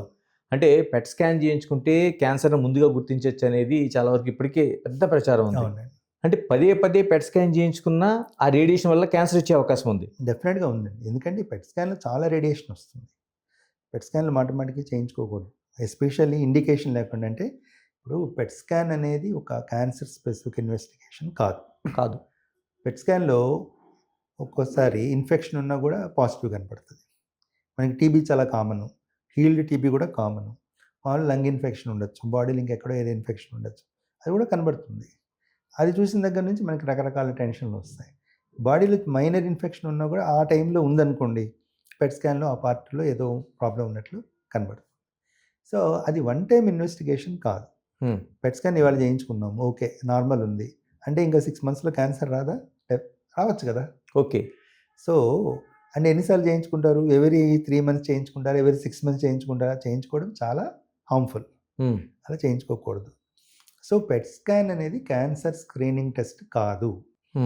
ఒకసారి క్యాన్సర్ డయాగ్నోజ్ అయిన తర్వాత కొన్ని స్టేజెస్లో అది బాడీలో మనకు కనపడకుండా ఇంకెక్కడన్నా ఉందా కరెక్ట్గా స్టేజ్ చేసుకుంటారు. బ్రెస్ట్లో క్యాన్సర్ వచ్చింది. కొన్ని రకాల బ్రెస్ట్ క్యాన్సర్లు చూడటానికి ఒక చోటే ఉంటాయి, మామూలు టెస్టుల్లో మిగతా చోట ఎక్కడ ఏమి కనపడదు, కానీ పెట్ స్కాన్లో ఎక్కడన్నా కనపడచ్చు. సో పెట్ స్కాన్ అనేది క్యాన్సర్ స్టేజింగ్ ఇన్వెస్టిగేషన్ అంటాం. ఈ స్టేజ్లో ఉంది అని మనకు చాలా వరకు ఖచ్చితంగా తెలుస్తుంది. కానీ ఒక్కొక్కసారి ఏమవుతుందంటే ఈ పేషెంట్కి బ్రెస్ట్లో క్యాన్సర్ ఉంది, ఇంకెక్కడ ఇన్ఫెక్షన్ ఉంది, స్కాన్ చేయించుకుంటే 2 చోట్ల కనపడింది, అది ఆల్రెడీ 4th స్టేజ్కి వెళ్ళిందని సరైన ట్రీట్మెంట్ జరగకపోవడం కూడా జరిగింది. సో మనం పెట్ స్కాన్ని కూడా గుడ్డిగా నమ్మకూడదు. మనం ఫైనల్గా ఏంటంటే వాళ్ళు ఎవరైనా సరే కింద ఒక లైన్ రాస్తారు, ఏ స్కాన్ రిపోర్ట్ తీసుకోండి, clinical correlation. As a doctor ఏం చేయాలంటే అసలు పేషెంట్ సిమ్టమ్స్ ఏంటి, సైన్స్ ఏంటి, క్లినికల్గా మనం ఏమనుకుంటున్నాము, మనం అనుకున్నది ఏంటి, అక్కడ వచ్చింది ఏంటి, ఆ రెండింటిని కరలేట్ చేసుకొని ఒక్కోసారి అక్కడ ఏం క్యాన్సర్ ఉండకపోవచ్చు, జస్ట్ ఇన్ఫెక్షన్తో పాజిటివ్ ఉంటుంది, అది మనం ఐడెంటిఫై చేసుకొని అవసరమైతే అక్కడి నుంచి బయాప్సీ చేసుకొని పేషెంట్ కరెక్ట్ ట్రీట్మెంట్ ఇవ్వాల్సిన రెస్పాన్సిబిలిటీ క్లినిషియన్స్కి ఉంది. కాబట్టి పెట్ స్కాన్ అనేది ఒక క్యాన్సర్ స్క్రీనింగ్ టెస్ట్ కాదు. ఏం చేయాలంటారు? క్యాన్సర్ని ముందుగా గుర్తించాలంటే ఏ టెస్ట్ చేయించుకోవాలి, ఎంత కాలానికి ఒకసారి చేయించుకోవాలి? ఇది చాలా మంచి ప్రశ్న అండి. అన్ని క్యాన్సర్లకు స్క్రీనింగ్ టెస్ట్ లేవండి, లేవు. మనకి గైడ్లైన్స్ ప్రకారం బ్రెస్ట్ క్యాన్సర్ స్క్రీనింగ్ ఉంది. 40 years దాటిన తర్వాత yearly or at least 2 yearly mammography చేయించుకోండి. సో స్త్రీలలో బ్రెస్ట్ క్యాన్సర్కు 40 years దాటిన తర్వాత మాత్రమే మ్యామోగ్రఫీ చేయించుకోవాలి. మ్యామోగ్రఫీ తక్కువ ఏజ్లో చేసుకుంటే లాభం ఉండదు, అంతేకాకుండా నష్టం ఉంటుంది, అది కూడా రేడియేషనే. యంగ్ ఏజ్లో ఆ బ్రెస్ట్ డెన్సిటీ వల్ల మ్యామోగ్రఫీ వల్ల ఉపయోగం ఉండదు, కానీ హార్మ్ ఉంటుంది. సో 40 years దాటిన తర్వాతనే అది చేసుకుంటే బెటర్. కానీ అట్లా yearly once or maximum 2 yearly once 70 years వరకు కూడా చేసుకోవచ్చు, అది ఒక స్క్రీనింగ్ ఉంది. అట్లాగే సర్వైకల్ క్యాన్సర్, అది ఒక 20 years దాటిన దగ్గర నుంచి మనం స్క్రీనింగ్ చేసుకోవచ్చు, అది సింపుల్ ప్యాప్ స్మియర్తో కూడా చేసుకోవచ్చు. ఇవి రెండింటికి వెల్ ఎస్టాబ్లిష్డ్ స్క్రీనింగ్ ఉంది. అట్లాగే కోలోరెక్టల్ క్యాన్సర్ అంటారంటే పెద్ద పేగు క్యాన్సర్, దానికి కూడా 50 years దాటిన తర్వాత ఒకసారి కొలనోస్కోపీ చేయించుకుంటే అది నార్మల్ ఉందనుకోండి, 5 ఏళ్ల వరకు మనకేం టెన్షన్ లేదు, 5 ఏళ్ళకి ఒకసారి అది చేయించుకోవచ్చు. ఇట్లా ఈ 3 క్యాన్సర్లకు మాత్రమే డెఫినెట్గా స్క్రీనింగ్ టెస్ట్లు ఉన్నాయి. అదే స్మోకర్స్లో లంగ్ క్యాన్సర్కు స్క్రీనింగ్ ఉందండి, అది రేడియేషన్ అంటే మన సిటీ స్కాన్ అంటాం. ఆ సిటీ స్కాన్లు చేయించుకోవటం వల్ల లంగ్ క్యాన్సర్ని ఎర్లీగా కనుక్కోవచ్చు. కానీ అది ఓన్లీ 20 pack years ఉండే, అంటే 20 ఏళ్ల పాటు ప్రతిరోజు ఒక ప్యాకెట్ అన్న మినిమం స్మోక్ చేస్తే వాళ్ళలోనే ఆ సిటీ స్కాన్ చేయించుకుంటే ఉపయోగం ఉంటుంది, మళ్ళీ మామూలు వాళ్ళు ఉండదు. నెక్స్ట్ ఏంటంటే ఒక ఇంపార్టెంట్ ఇష్యూ ఏంటంటే ప్రాస్టేట్ క్యాన్సర్ PSA టెస్ట్ అంటారు. అది ఇప్పుడు చేయించుకోవద్దు అని రికమెండేషన్, ఒకప్పుడు చేయించుకోండి అన్నారు, ఇప్పుడు చెప్పొద్దు, చేయించుకోవద్దు, చేయించుకోవడం వల్ల అన్నెసరీగా హార్మ్ జరుగుతుంది అనేది కూడా వచ్చింది. సో ఇంతవరకే మనకి క్యాన్సర్ స్క్రీనింగ్ ఉందండి. ఎందుకేనండి ప్రాస్టేట్ క్యాన్సర్కి ఎందుకు టెస్టులు చేయించుకోవద్దు? ఎందుకంటే ప్రాస్టేట్ క్యాన్సర్ అనేది ఫైనల్గా ఒక ఏజ్ రిలేటెడ్ డిసీజ్, అది సైలెంట్గా ఉంటుంది, మనం ఏం చేయదు, కానీ ఏజ్ పెరిగే కొద్దికి పెరిగిపోతుంటుంది నెంబర్. ఫర్ ఎగ్జాంపుల్ 60 yearsలో ఒక 5% పేషెంట్స్ ప్రాస్టేట్ క్యాన్సర్ ఉంటుంది, కానీ అది బయటపడదు, దాని బాటికి అది ఉంటుంది, మన బాటికి మనం ఉంటాం. మనం వేరే కారణం చనిపోతాం, ప్రాస్టేట్ క్యాన్సర్ చనిపోం. ఈ స్క్రీనింగ్ చేయించుకున్నాం అది బయటకు వస్తే దాన్ని ట్రీట్మెంట్ చేసుకోవడం అన్నెసరీ ట్రీట్మెంట్ హార్మ్. అదే 80-90 years వచ్చేసరికి 150 మందికి ప్రాస్టేట్లో ఏదో తేడా ఉంటుంది క్యాన్సర్కి సంబంధించి, కానీ అవి ఏవి కూడా మనకి హార్మ్ చేయవు. సో మనం ఏం చేయాలి, ట్రీట్మెంట్ అనేది ఎలా ఉండాలి, బెనిఫిట్ ఉండాలి, హార్మ్ చేయకూడదు.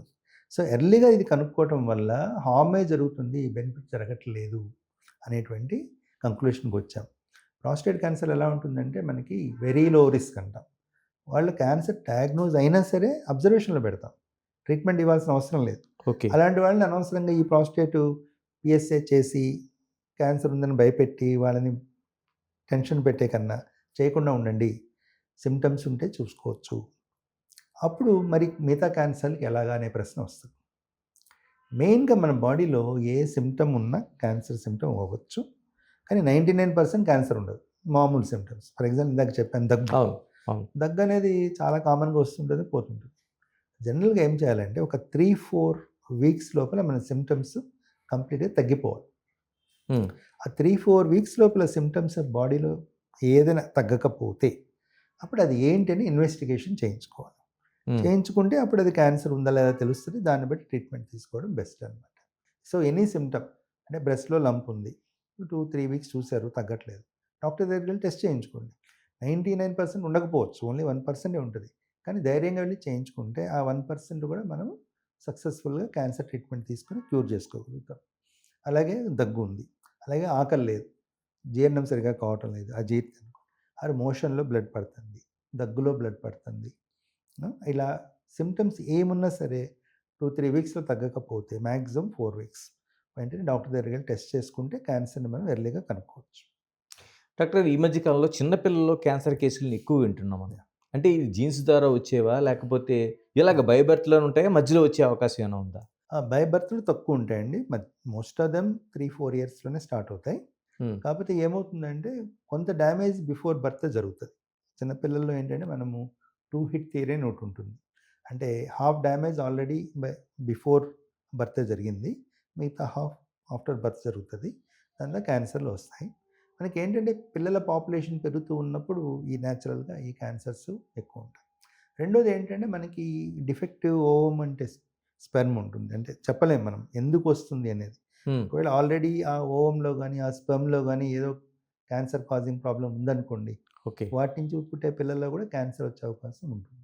అంటే ఏ క్యాన్సర్స్ వస్తున్నాయండి పిల్లలకి సాధారణంగా మనకి? పిల్లల్లో కామన్‌గా వచ్చేది ఒకటి బ్లడ్ క్యాన్సర్ అండి. ల్యూకేమియాస్ ఉంటాయి. అక్యూట్ లింఫోబ్లాస్టిక్ ల్యూకేమియా అనేది కామన్‌గా వస్తుంది. తర్వాత బ్రెయిన్ ట్యూమర్స్ కామన్‌గా ఉంటాయి. అదే కడుపులోకి వచ్చేసరికి మెయిన్‌గా కిడ్నీ ట్యూమర్ ఒకటి, అడ్రినల్ ట్యూమర్‌లు, న్యూరోబ్లాస్టోమా అని, లివర్ ట్యూమర్స్ ఇవి కామన్‌గా ఉంటాయి.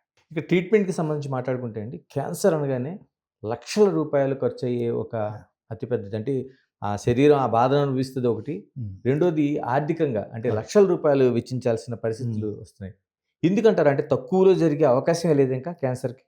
అంటే ఇది ఏమవుతుందంటే క్యాన్సర్‌లో ఎక్కువ ఖర్చనేది మనకి ఈ కీమోథెరపీ వీటిలో జరుగుతుందండి. హ్మ్. బేసిక్‌గా క్యాన్సర్ ట్రీట్మెంట్‌లో 3 ఉంటాయి. ఒకటేంటంటే సర్జరీ, హ్మ్. రెండవది రేడియేషన్, మూడవది మెడికల్. ఈ సర్జరీ అనే రేడియేషన్ ఈ 2 కూడా మనం కాస్ట్ కంట్రోల్‌లోనే ఉంటుంది. ఎస్పెషల్లీ అన్నిటికన్నా చీపెస్ట్ ట్రీట్మెంట్ సర్జరీనే. ప్లస్ బెస్ట్ అంటే ఈ సర్జరీ వల్ల బాడీలో మిగతా ఆర్గాన్స్‌కి డ్యామేజ్ అవ్వటం అది ఉండదు. ట్యూమర్ వరకు తీసేస్తాము. మిగతా బాడీ అంతా నార్మల్‌గా రికవర్ అవుతుంది. ఓకే. కాస్ట్ కూడా అంత ఎక్కువ ఉండదు. అదే రేడియేషన్ వచ్చేసరికి రేడియేషన్‌లో ఇచ్చిన పార్ట్‌తో పాటు చుట్టుపక్కల ఉండే నార్మల్ టిష్యూస్ కూడా డ్యామేజ్ అయ్యే ఛాన్స్ ఉంది. అది తగ్గించడానికి రేడియేషన్‌లో కొత్త కొత్త టెక్నిక్స్ వస్తున్నాయి. మనం ఆ టెక్నిక్స్‌ని వాడే కొందికి కాస్ట్ పెరిగిపోతూ ఉంటుంది. మామూలు బేసిక్ రేడియేషన్ థెరపీ అనుకోండి ఒక 50,000 అయిపోయేది. అదే మనం ఐఎంఆర్‌టీ దానికొచ్చేసరికి 1,50,000 అవ్వచ్చు. అలా పెంచుకుంటూ పోతున్నాం. ఐఎంఆర్‌టీ తర్వాత ఐజీఆర్‌టీ, ఆ తర్వాత ప్రోటాన్ థెరపీ ఇట్లా ఖర్చు పెరుగుతూ ఉంటుంది. హ్మ్. ఎందుకంటే అది టెక్నాలజీ బేస్డ్. అది ఇనిషియల్ ఇన్వెస్ట్‌మెంట్ ఎక్కువ ఉంటుంది. సో, దాని మీద రిటర్న్స్ కోసం అనుకోండి ఏమన్నా ఆ ప్రైస్‌ని వాళ్ళు ఫిక్స్ చేస్తారు. దానివల్ల కాస్ట్ పెరుగుతూ ఉంటుంది. మెడిసిన్స్ వరకు వచ్చేసరికి కొత్త మెడిసిన్స్ అన్నీ చాలా కాస్ట్‌లీ ఉంటాయి. ఎందుకంటే అవన్నీ పేటెంట్‌లో ఉంటాయి. ఒకళ్ళే ప్రొడ్యూస్ చేస్తుంటారు. వాళ్ళ ఇష్టం వచ్చిన కాస్ట్ వాళ్ళు పెడతారు. They have to recover their investment in research. అది ఎప్పుడైతే ఒక 10 ఏళ్ల తర్వాత పేటెంట్ బయటికి వచ్చిందనుకోండి, అప్పటికి రేట్ బాగా తగ్గిపోతూ ఉంటుంది. సో, ఇక్కడ ఏం జరుగుతుందంటే మనం లేటెస్ట్ మెడిసిన్స్ వాడాలి అంటే డెఫినిట్‌గా కాస్ట్ ఎక్కువ ఉంటుంది. మనకు మోస్ట్ ఆఫ్ ది కాస్ట్ అనేది మెడికల్ ఆంకాలజీలోనే ఉంటుందండి. హ్మ్. సర్జరీ, రేడియేషన్ అనేది చాలా వరకు కంట్రోల్‌లోనే అంటే 3 విధాలుగా అనుకుంటామండి మనం. అంటే క్యాన్సర్ ట్రీట్మెంట్‌లో ఒకటి సర్జరీ, 2 రేడియేషన్, మూడవది medicines. For okay. Example breast cancer తీసుకోండి. బ్రెస్ట్ క్యాన్సర్‌లో surgery is most important. Surgery లేనిదే బ్రెస్ట్ క్యాన్సర్ క్యూర్ కాదు. కానీ మళ్ళీ రాకుండా లోకల్ ఏరియాలో రాకుండా మనం రేడియేషన్ ఇస్తాం. ఫర్ హ్మ్. ఎగ్జాంపుల్ బ్రెస్ట్ క్యాన్సర్‌లో ఒకప్పుడు బ్రెస్ట్ మొత్తం తీసేసేవాళ్ళం. హ్మ్.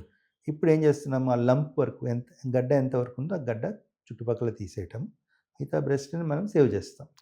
దీనివల్ల పేషెంట్కు సైకలాజికల్ బెనిఫిట్ ఉంటుంది, క్వాలిటీ ఆఫ్ లైఫ్ బాగుంటుంది. కానీ మళ్ళీ ఆ బ్రెస్ట్లో క్యాన్సర్ రాకుండా రేడియేషన్ అనేది కంపల్సరీగా ఇవ్వాలి. ఇచ్చినప్పుడు ఇక్కడ సర్జరీ ఒకటే అయితే కాస్ట్ తక్కువ ఉంటుంది, సర్జరీ ప్లస్ రేడియేషన్ అయ్యేసరికి కాస్ట్ పెరుగుతుంది. నెక్స్ట్ ఏంటంటే, ఈ బ్రెస్ట్ క్యాన్సర్ బాడీలో మిగతా చోట్ల రాకుండా మళ్ళీ మనం మెడిసిన్స్ ఇవ్వాలి. ఈ మెడిసిన్లో కీమోథెరపీ ఉంటుంది, హార్మోన్ థెరపీ ఉంటుంది, ఇమ్యునోథెరపీ ఉంటుంది, ఇప్పుడు బయోలాజిక్ థెరపీ కూడా ఉంది. ఇవన్నీ ఇచ్చేటప్పుడు ఏమవుతుంది, కాస్ట్ పెరిగిపోతుంది. అలా జరుగుతుందన్నమాట. ఇంకొకటి ఏంటంటే, ఎర్లీ క్యాన్సర్ ట్రీట్మెంట్ ఫిక్స్డ్ ఉండదండి, కాస్ట్ ఎక్కువ ఉండదు. ఓకే. ఎస్టాబ్లిష్డ్ క్యాన్సర్ ట్రీట్మెంట్ ఏవి కాస్ట్ ఎక్కువ ఉండవు, ఎందుకంటే ఆల్రెడీ ఏళ్ల నుంచి ఉంది, ఆ మెడిసిన్స్ కూడా చాలా చీప్ ఉంటాయి, పేషెంట్కి పెద్ద కాస్ట్ పడదు. అదే పేషెంట్ కొంచెం అడ్వాన్స్ స్టేజ్లో వస్తాయండి, 3rd 4th స్టేజ్లో వస్తాయి, మనం లేటెస్ట్ మెడిసిన్స్ వాడాల్సి వస్తుంది. అలాంటప్పుడు అలాగే సర్జరీ కూడా ఎక్స్టెండ్ పెరుగుతుంది, కొత్త టెక్నిక్స్ వాడాల్సి వస్తుంది, రీకన్స్ట్రక్షన్ వాడాల్సి వస్తుంది. అలాగే రేడియేషన్ కూడా అడ్వాన్స్డ్ టైప్స్ ఆఫ్ రేడియేషన్ ఇవ్వాల్సి వస్తుంది, మెడిసిన్స్ లేటెస్ట్ మెడిసిన్స్ ఇవ్వాల్సి. ఇలాంటప్పుడు చాలా కాస్ట్ పెరిగిపోతుంది. ఇంకొక ప్రాబ్లం ఏంటంటే, మనము మెయిన్గా అమెరికన్ ఫిలాసఫీని ఫాలో అవుతాం. ఓకే. అక్కడ వాళ్ళు ఏం చేస్తారంటే, first line, second line, third line అనేటువంటి మెడిసిన్స్ ఇస్తూనే ఉంటారు. 4th స్టేజ్లో వచ్చారు పేషెంట్, క్యూర్ కాదని మనకు తెలుసు, కానీ మెడిసిన్స్తో లైఫ్ ప్రొలాంగ్ చేద్దామని ఫస్ట్ ఒక 6 సైకిల్స్ ఒక మెడిసిన్ ఇవ్వటం, అది ఫెయిల్ అయితే ఇంకోటి, అది ఫెయిల్ అయితే ఒకటి, అట్లా ఇచ్చుకుంటూ పోతారు. అలా ఇచ్చినప్పుడు కూడా కాస్ట్ చాలా పెరిగిపోతుంది. గవర్నమెంట్ తరపున కూడా మనకి చాలా వరకు ఉంది. మీరు ఎంఎన్జేలో మొన్నటి వరకు డైరెక్ట్గా ఉన్నారు, పనిచేశారు. ఇలా గవర్నమెంట్ దాంట్లో ఎటువంటి సౌకర్యాలు ఉన్నాయి, అక్కడ ట్రీట్మెంట్ అంతా మీకు ఫ్రీగానే జరుగుతూ ఉంటుంది. ఎలాంటి సౌకర్యాలు ఉన్నాయి, ఎక్విప్మెంట్ వైపు కావచ్చు, మందుల వైపే కావచ్చు? ఎంఎన్జే క్యాన్సర్ హాస్పిటల్లో ఎక్విప్మెంట్ వైజ్ తీసుకున్న, అవైలబిలిటీ మెడిసిన్స్ తీసుకున్న, ఎవ్రీథింగ్ ఈజ్ అవైలబుల్ అని చెప్పాలి. ఫర్ ఎగ్జాంపుల్ సర్జరీ తీసుకోండి, మనకి లేటెస్ట్ మాడ్యులర్ థియేటర్స్ ఉన్నాయి, రోబోటిక్ సర్జరీ ఉంది, highest treatment is available there. అలాగే radiation machines, but state of the art machines, మన దగ్గర ఉన్న లేటెస్ట్ లీనియర్ యాక్సిలరేటర్ అనేది ఫస్ట్ ఆఫ్ ఇట్స్ కైండ్, అది ఉన్నది. సో అన్ని రకాల అడ్వాన్స్డ్ రేడియేషన్ ట్రీట్మెంట్స్ మనం ఫ్రీగా ఇస్తున్నాం. మెడిసిన్స్ అయితే the help of government, every medicine is available free of cost. కానీ ఇందులో మనము స్టాండర్డ్ మెడిసిన్స్ వరకే ఇస్తాం, ఎక్స్పెరిమెంటల్ మెడిసిన్స్ అలాంటివి ఇవ్వం. స్టాండర్డ్ మెడిసిన్ అంటే గైడ్లైన్స్ ప్రకారం ఈ మెడిసిన్ ఇస్తే పేషెంట్కు బెనిఫిట్ ఉంటుంది అని తప్పకుండా ఇస్తున్నాం. కానీ కొన్ని ఎగ్జోటిక్ మెడిసిన్స్ ఉంటాయి, ఇది వాడి చూడండి, అది వాడి చూడండి, మీరు ఇందాక అన్నారు కదా ఖర్చుని, అక్కడ ఖర్చులు, పేషెంట్కి ఏమీ హెల్ప్ ఉండదని మనకు తెలుసు, వీళ్ళు ఇస్తూ ఉంటారు, ఇది వాడి చూడండి, ఎందుకంటే ఏదో చెప్పారు ఒక 2 వీక్స్ లైఫ్ పెరుగుద్ది, 3 వీక్స్ లైఫ్ పెరుగుద్ది, వాడి చూడండి అంటే పేషెంట్కి ఎలా ఉంటుంది, హోప్ ఉంటుంది, ఇది వాడితే ఎలా ఉంటుంది, వాడి చూద్దాం. సో అలాంటి మెడిసిన్స్ లేవు, కానీ స్టాండర్డ్ మెడిసిన్స్ అన్నీ కూడా కంప్లీట్లీ ఫ్రీలీ అవైలబుల్ ఉన్నాయి. డాక్టర్, ఎందుకని ప్రభుత్వం జరిగే ఆంకాలజీ చికిత్స కంటే ప్రైవేట్ దాంట్లోనే ఎక్కువ మోరు ఆ ప్రాచుర్యం కావచ్చు, జనాలు రోగులు కావచ్చు, కుటుంబ సభ్యులు కావచ్చు, అటువైపుగానే ఎక్కువ వెళ్తున్నారు, ఎందుకంటారు? ఎక్కడ జరుగుతుంది లోపం? అంటే ఇక్కడ మెయిన్గా మనము తెలంగాణలో తీసుకుంటానండి, at present MNJ institute of oncology ఒకటి గవర్నమెంట్, అది ఓన్లీ హైదరాబాద్లో ఉంది. రెండోది ఏంటంటే నిమ్స్. ఎంఎన్జేకి వచ్చేసరికి మనకి 80 to 90% of the patients Aarogyasri patients.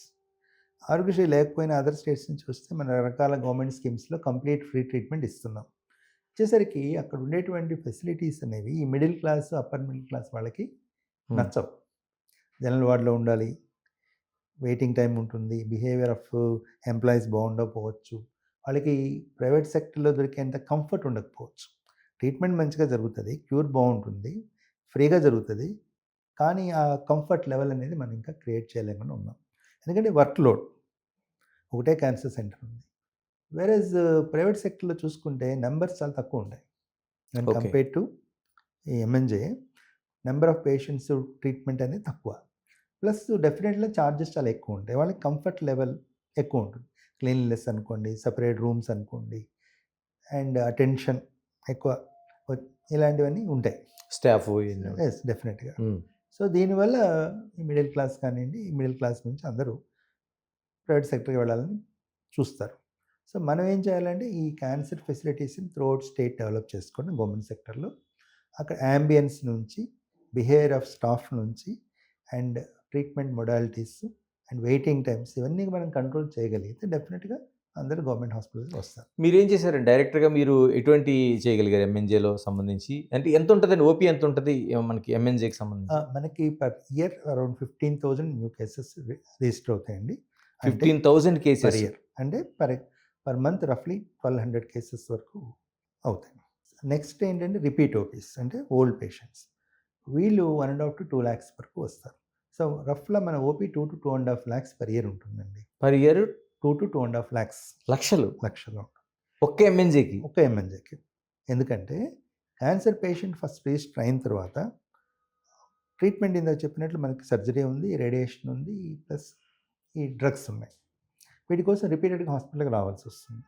Radiation అనుకునే ఫ్రాక్షన్స్లో ఇస్తారు. అంటే ఫర్ ఎగ్జాంపుల్ పేషెంట్ 6 weeks వరకు రేడియేషన్ కోసం హాస్పిటల్కి రావాలి.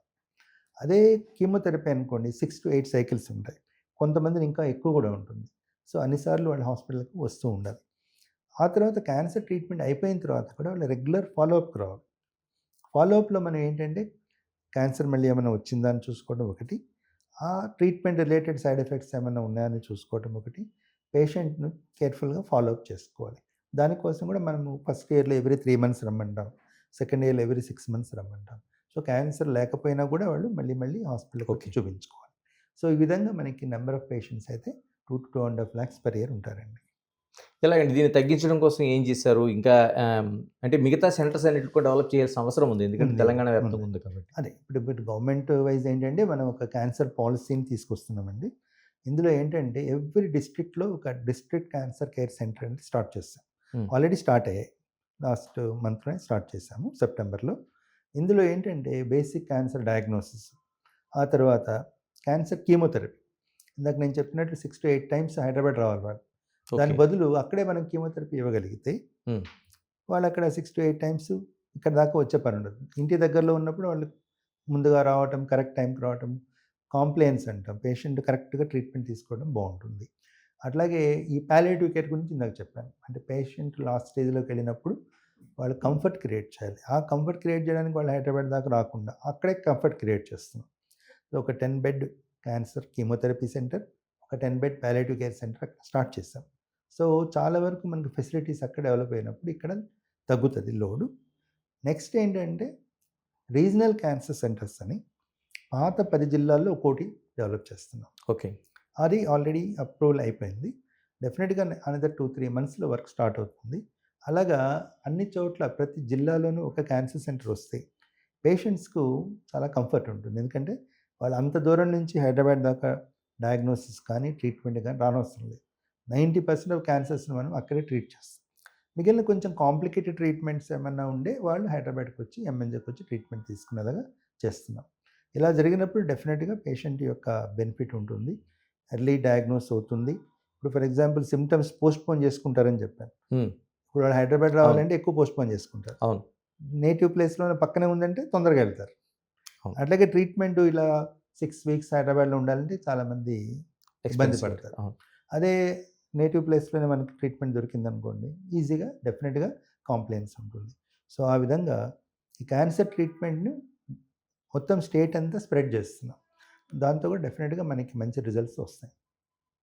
డాక్టర్ గారు మీరు చాలా కాలంగా ఆంకాలజీ డిపార్ట్మెంట్ దగ్గర నుంచి చూస్తున్నారు, పేషెంట్‌లని యాహ్! చూస్తున్నారు. నేను ప్రభుత్వ ఆసుపత్రులని కాకుండా హ్మ్.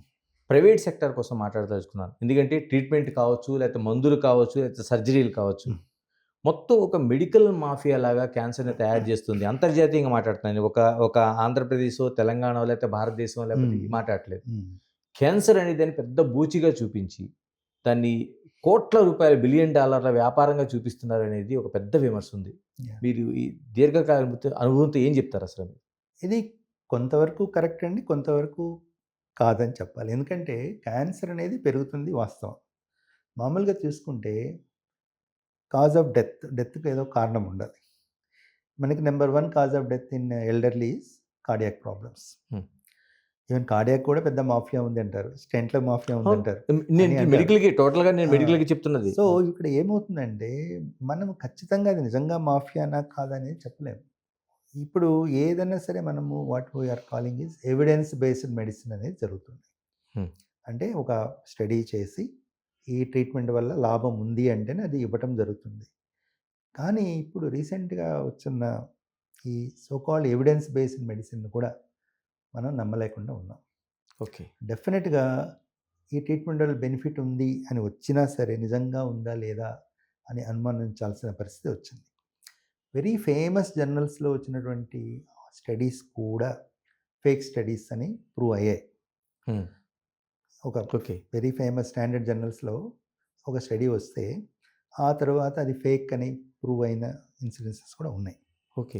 ఇంకోటి ఏంటంటే ఈ ఇండికేషన్స్ కూడా ఎంతవరకు ఈ మ్యానుఫ్యాక్చరర్స్ కంపెనీస్ వీళ్ళు కంట్రోల్ చేస్తున్నారు అనే దాని మీద చాలామందికి డౌట్ ఉంది. ఓకే. ఈ మెడిసిన్ వీళ్ళకి ఇవ్వాలి అంటే నిజంగా కరెక్టేనా కాదా, ఇదేమన్నా రాంగ్గా చెప్తున్నారు మనకి డౌట్లు ఉంటాయి. చాలా జరుగుతుంటాయండి ఇలాగ. ఫర్ ఎగ్జాంపుల్ కొన్ని మెడిసిన్స్ కొన్నాళ్ళ తర్వాత దానివల్ల లాభం లేదు అని ప్రూవ్ చేస్తారు. హ్మ్. ఈ లోపల వాళ్ళు మెడిసిన్లు అమ్ముకోవటము, డబ్బులు చేసుకోవడం జరిగిపోతుంది. అమ్ముకోవడం, తర్వాత దానివల్ల అది వాడిన వాళ్ళు బెనిఫిట్ పోగా మిగతా చనిపోవడం. అది కూడా జరగచ్చు. ఆ! సో మనం మాఫియా లేదు అని ఖచ్చితంగా చెప్పలేము. సో మన జాగ్రత్తలో మనం ఉండాలి. ఇక్కడ క్లినికల్ జడ్జిమెంట్ అనేది చూసుకోవాలి. ఆ డాక్టర్ ఉందండి. అంటే క్లినికల్ జడ్జిమెంట్ కాకుండా దీనికి అయ్యదాటి నుంచి ఒక చెకప్ ఏమైనా ఉంటుందండి వ్యవస్థకి? ఈ చెకప్‌నే మ్యానిపులేట్ చేస్తారండి. ఓకే.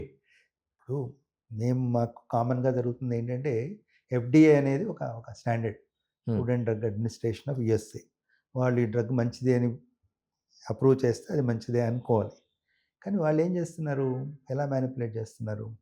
వాళ్ళు అప్రూవ్ చేసే క్రైటీరియాని మార్చేస్తున్నారు. ఓకే. ఒకప్పుడు ఓవరాల్ సర్వైవల్ అంటే ఈ మెడిసిన్ తీసుకుంటే క్యాన్సర్ పేషెంట్‌లు ఇన్నేళ్ళు ఎక్కువ రోజులు బతుకుతారు అనేది వాళ్ళ యొక్క గైడ్‌లైన్. ఇప్పుడు అది మార్చేశారు.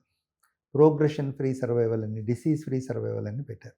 అంటే ఈ మెడిసిన్ తీసుకుంటే స్టాండర్డ్ మెడిసిన్‌లో ఎంతకాలం బతుకుతారో ఈ మెడిసిన్స్‌తో కూడా అంతేకాలం బతుకుతారు. కానీ కొంతకాలం క్యాన్సర్ రాకుండా ఉంటుంది మధ్యలో. ఓకే. సో ఆ ఇండికేషన్ మార్చారు. మార్చినప్పుడు డెఫినెట్‌గా కొత్త మెడిసిన్స్ చాలా వస్తున్నాయి. సో మనం ఏంటంటే అది లేదని చెప్పలేము. అట్లానే everything is due to mafia అని కూడా మనం చెప్పలేము. ఆ తర్వాత గైడ్‌లైన్స్ కూడా అమెరికన్ గైడ్‌లైన్స్ వేరే ఉంటాయి. యూరోపియన్ గైడ్‌లైన్స్ వేరే ఉంటాయి. హ్మ్. యూరోపియన్ గైడ్‌లైన్స్ చాలా కన్జర్వేటివ్ ఉంటాయి. ఓకే. ఒక స్టేజ్ తర్వాత మాట్లాడొద్దు. క్యాన్సర్ ట్రీట్మెంట్ ఇవ్వద్దు. అని చెప్తారు వాళ్ళు. అంతేకాకుండా వాళ్ళు ఆ డిగ్రీ ఆఫ్ క్లినికల్ బెనిఫిట్ అనే ఒక కాన్సెప్ట్ పెట్టారు. హ్మ్. ఈ మెడిసిన్ ఓకే ఇది అప్రూవ్ అయింది. కానీ ఈజ్ ఇట్ రియల్లీ హెల్ప్‌ఫుల్? ఎంత హెల్ప్ అనేది వాళ్ళకి ఒక స్కేల్ ఉంటది. దాని ప్రకారం మనం డిసైడ్ చేసుకోవచ్చు. వాడదామా లేదా అనేది. సో ఈ మాఫియా అనేది 100% ఉందని చెప్పలేము. కానీ కొంత మ్యానిపులేషన్ అయితే జరుగుతుంది. లేదనేది చెప్పలేం. కొంత మ్యానిపులేషన్ జరుగుతుంది. డాక్టర్ గారు ఎలాగంటే ఇప్పుడు అన్నిట్లో కూడా ఆర్&డి పెరిగింది. లేటెస్ట్ టెక్నాలజీ పెరిగింది. క్యాన్సర్ సంబంధించిన డయాగ్నోసిస్ కావచ్చు, లేకపోతే మందులు కావచ్చు, సర్జరీలు కావచ్చు. ఎలాంటి మార్పులొస్తున్నాయండి? ఇప్పుడు క్యాన్సర్ వరకు వచ్చేసరికి సర్జరీలో మార్పులు ఏంటంటేనండి, ఇప్పుడు మనం సర్జికల్ ఇండికేషన్ ఎక్స్టెండ్ చేస్తున్నాం. అంటే ఇంతకుముందు ఒక స్టేజ్‌లో ఈ సర్జరీ చేయకూడదు అనుకునేవాళ్ళం. హ్మ్. ఇప్పుడు ఆ స్టేజ్‌లో కూడా సెలెక్టెడ్ పేషెంట్‌లో మనం సర్జరీ చేస్తే పేషెంట్‌కి కొంత బెనిఫిట్ క్యూర్ అవుతుందని కాదు.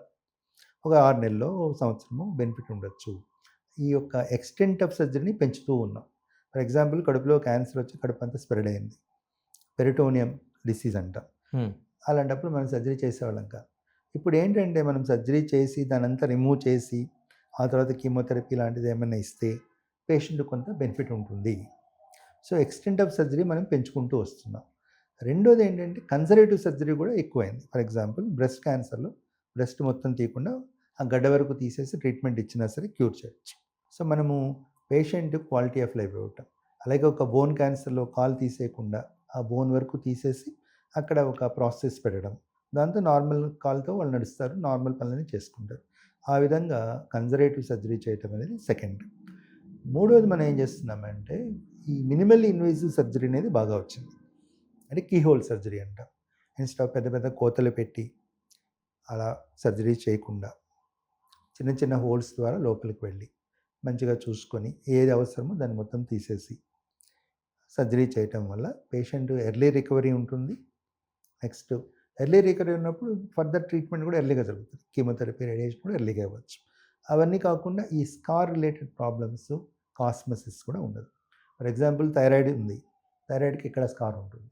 దాని బదులు వాళ్ళు ఇక్కడి నుంచి స్కార్ పెట్టుకొని లేదా నోట్లో నుంచి కానీ ఈ ట్యూబులు పాస్ చేసి రోబోటిక్ సర్జరీ చేసి మెడలో స్కార్ లేకుండా చేయటం. ఓకే. దానివల్ల కొంత కాస్మెటిక్ బెనిఫిట్ ఉంటుంది. సో ఈ కీ హోల్ సర్జరీ అనేది ఒక థర్డ్ కాన్సెప్ట్. సో ఒక పక్క మనం ఎక్స్టెంట్ ఆఫ్ సర్జరీ పెంచుతూ వస్తున్నాం, రెండో పక్కన ఏంటంటే తగ్గిస్తూ వస్తున్నాం. సో పేషెంట్కి ఏది అవసరమో ఆ సర్జరీ చేయడం. సెకండ్ ఏంటంటే కీ హోల్ సర్జరీ, లాప్రోస్కోపిక్ అనుకోండి, రోబోటిక్ అనుకోండి, ఈ సర్జరీస్ చేస్తున్నాం. ఈ విధంగా సర్జరీ ఇంప్రూవ్ అవుతుందండి. రేడియేషన్ వచ్చేసరికి రేడియేషన్లో మెయిన్ కాన్సెప్ట్ ఏంటంటే ట్యూమర్ని డెస్ట్రాయ్ చేయాలి, చుట్టుపక్కల ఉండే నార్మల్ టిష్యూ డ్యామేజ్ కాకూడదు. ఓకే.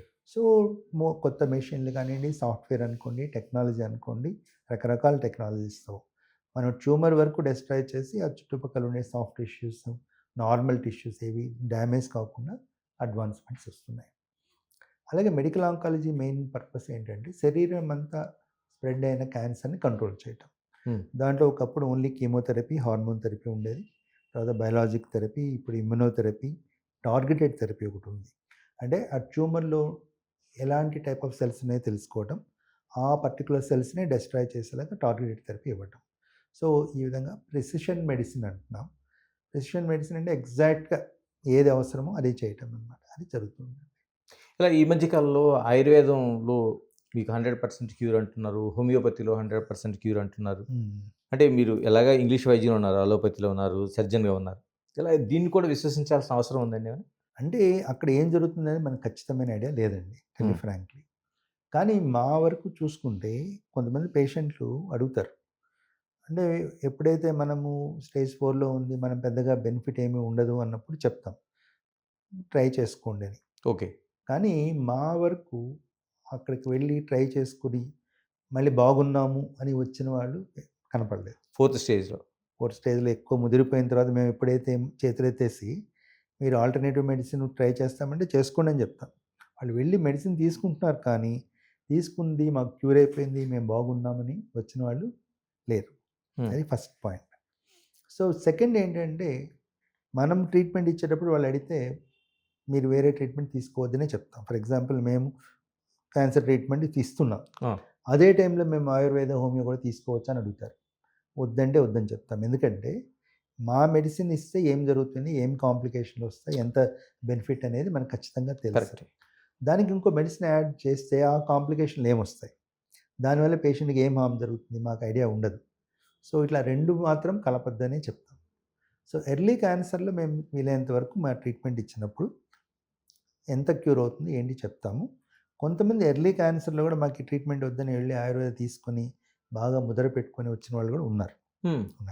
ఓకే. సో మాకు తెలిసిన మా నాలెడ్జ్లో ఆయుర్వేదంతో పూర్తిగా నయమవుతుంది అని మనం చెప్పలేము. కాకపోతే దాంట్లో రీసెర్చ్ జరగాలండి. ఇప్పుడు మనకి ఓల్డ్ ట్రిటైజెస్ ఉన్నాయి, చరక సంహిత ఉంది, సర్జరీకి సుశ్రుత సంహిత ఉంది, దాంట్లో ఏముంది ఏంటి రీసెర్చ్ చేసి దాన్ని బాగా డెవలప్ చేసుకుంటే మంచిగానే ఉంటుంది. కానీ అది కూడా ఒక సైంటిఫిక్ పద్ధతిలో జరగాలి అనమాట. రీసెర్చ్ కూడా మీరు అన్నట్టు R&D కూడా జరగాలి. R&D జరిగినప్పుడు డెఫినెట్గా మంచి ఫలితాలు వస్తాయి. ఎందుకంటే ఇప్పుడు మీరు చెప్తున్న మెడిసిన్ ఏమన్నా సరే అది ఫ్యామిలీ మెడిసిన్ లాగా ఇస్తున్నారు. ఆ ఫ్యామిలీలో వాళ్ళకి తెలుసు ఏదో చెట్లు మూలికలు అది ఇస్తున్నారు, దాంట్లో ఏముంది ఏం లేదనేది ఎవరికీ తెలియదు. సో దానివల్ల హామే జరుగుతుంది కానీ బెనిఫిట్ జరుగుతుంది అనుకోవట్లేదు మేము. డాక్టర్ గారు, నాకు క్యాన్సర్ రావద్దు, నేను ఏం చేయమంటే అది చేస్తాను, నేను ఏం పాటించమంటే పాటిస్తాను, అలా అంటే నిజంగా క్యాన్సర్ రాకుండా ఉంటుందా? అది 80%కు రాదండి, 20% రావచ్చు. ఎందుకంటే క్యాన్సర్ బేసికల్గా అది బయట నుంచి వచ్చేది కాదు. ఓకే. మన శరీరంలో కణాలు అద్దు తప్పి పెరిగిపోవడానికి క్యాన్సర్ అంటాం. అద్దు తప్పడానికి కారణాలు ఏంటి, దాని జీన్స్లో మార్పు. ఒక సెల్లో జీన్స్ ఉంటాయి, ఆ జీన్స్ ఆ సెల్ని కంట్రోల్ చేస్తాయి. ఆ జీన్స్ మారిపోతాయి. ఎందుకు మారుతున్నాయి, ఒకటి దానితో అదే మారిపోవచ్చు, దాన్ని బ్యాక్గ్రౌండ్ రిస్క్ అంటాం. ఓకే. ఏజ్ పెరిగే కొందికి అది ముసలివైపోతాయి, ఇలాంటి ప్రాబ్లమ్స్ వస్తాయి. అందుకే cancer is a disease of ageing అంటాం. ఓకే. సో అది ఒక 20% ఎవరికైనా రావచ్చు, అంత పర్ఫెక్ట్ లైఫ్ స్టైల్ ఉన్నా సరే. కానీ మిగతా ఈ లైఫ్ స్టైల్ చేంజ్ ఏం చేస్తున్నాయి, మిగతా 80% క్యాన్సర్ కారణం.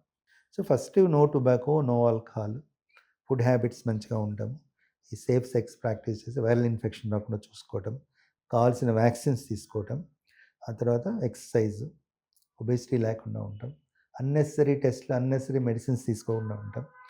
తర్వాత పొల్యూషన్ అనేది మనకి ఎంత వీలైతే అంతవరకు ఎక్స్పోజ్ కాకుండా ఉంటాం. ఇవన్నీ చేస్తే మనకి ఆల్మోస్ట్ 80% క్యాన్సర్ రాకుండా ఉంటాయి. మరి మిగతా 20% సంగతి ఏంటంటే, ఒక సిమ్టమ్ ఉంటే ఎర్లీగా వెళ్ళి ఇన్వెస్టిగేషన్ చేయించుకోవాలి. Any symptom. ఎందుకంటే బాడీలో క్యాన్సర్ ఏ పార్ట్ కన్నా రావచ్చు. ఓకే. సిమ్టమ్ అనేది ఆ పార్ట్ బట్టి ఉంటుంది. ఇందాక చెప్పినట్టు లంగ్స్లో ఉంటే దగ్గు వస్తుంది, బోన్లో ఉంటే నొప్పి వస్తుంది.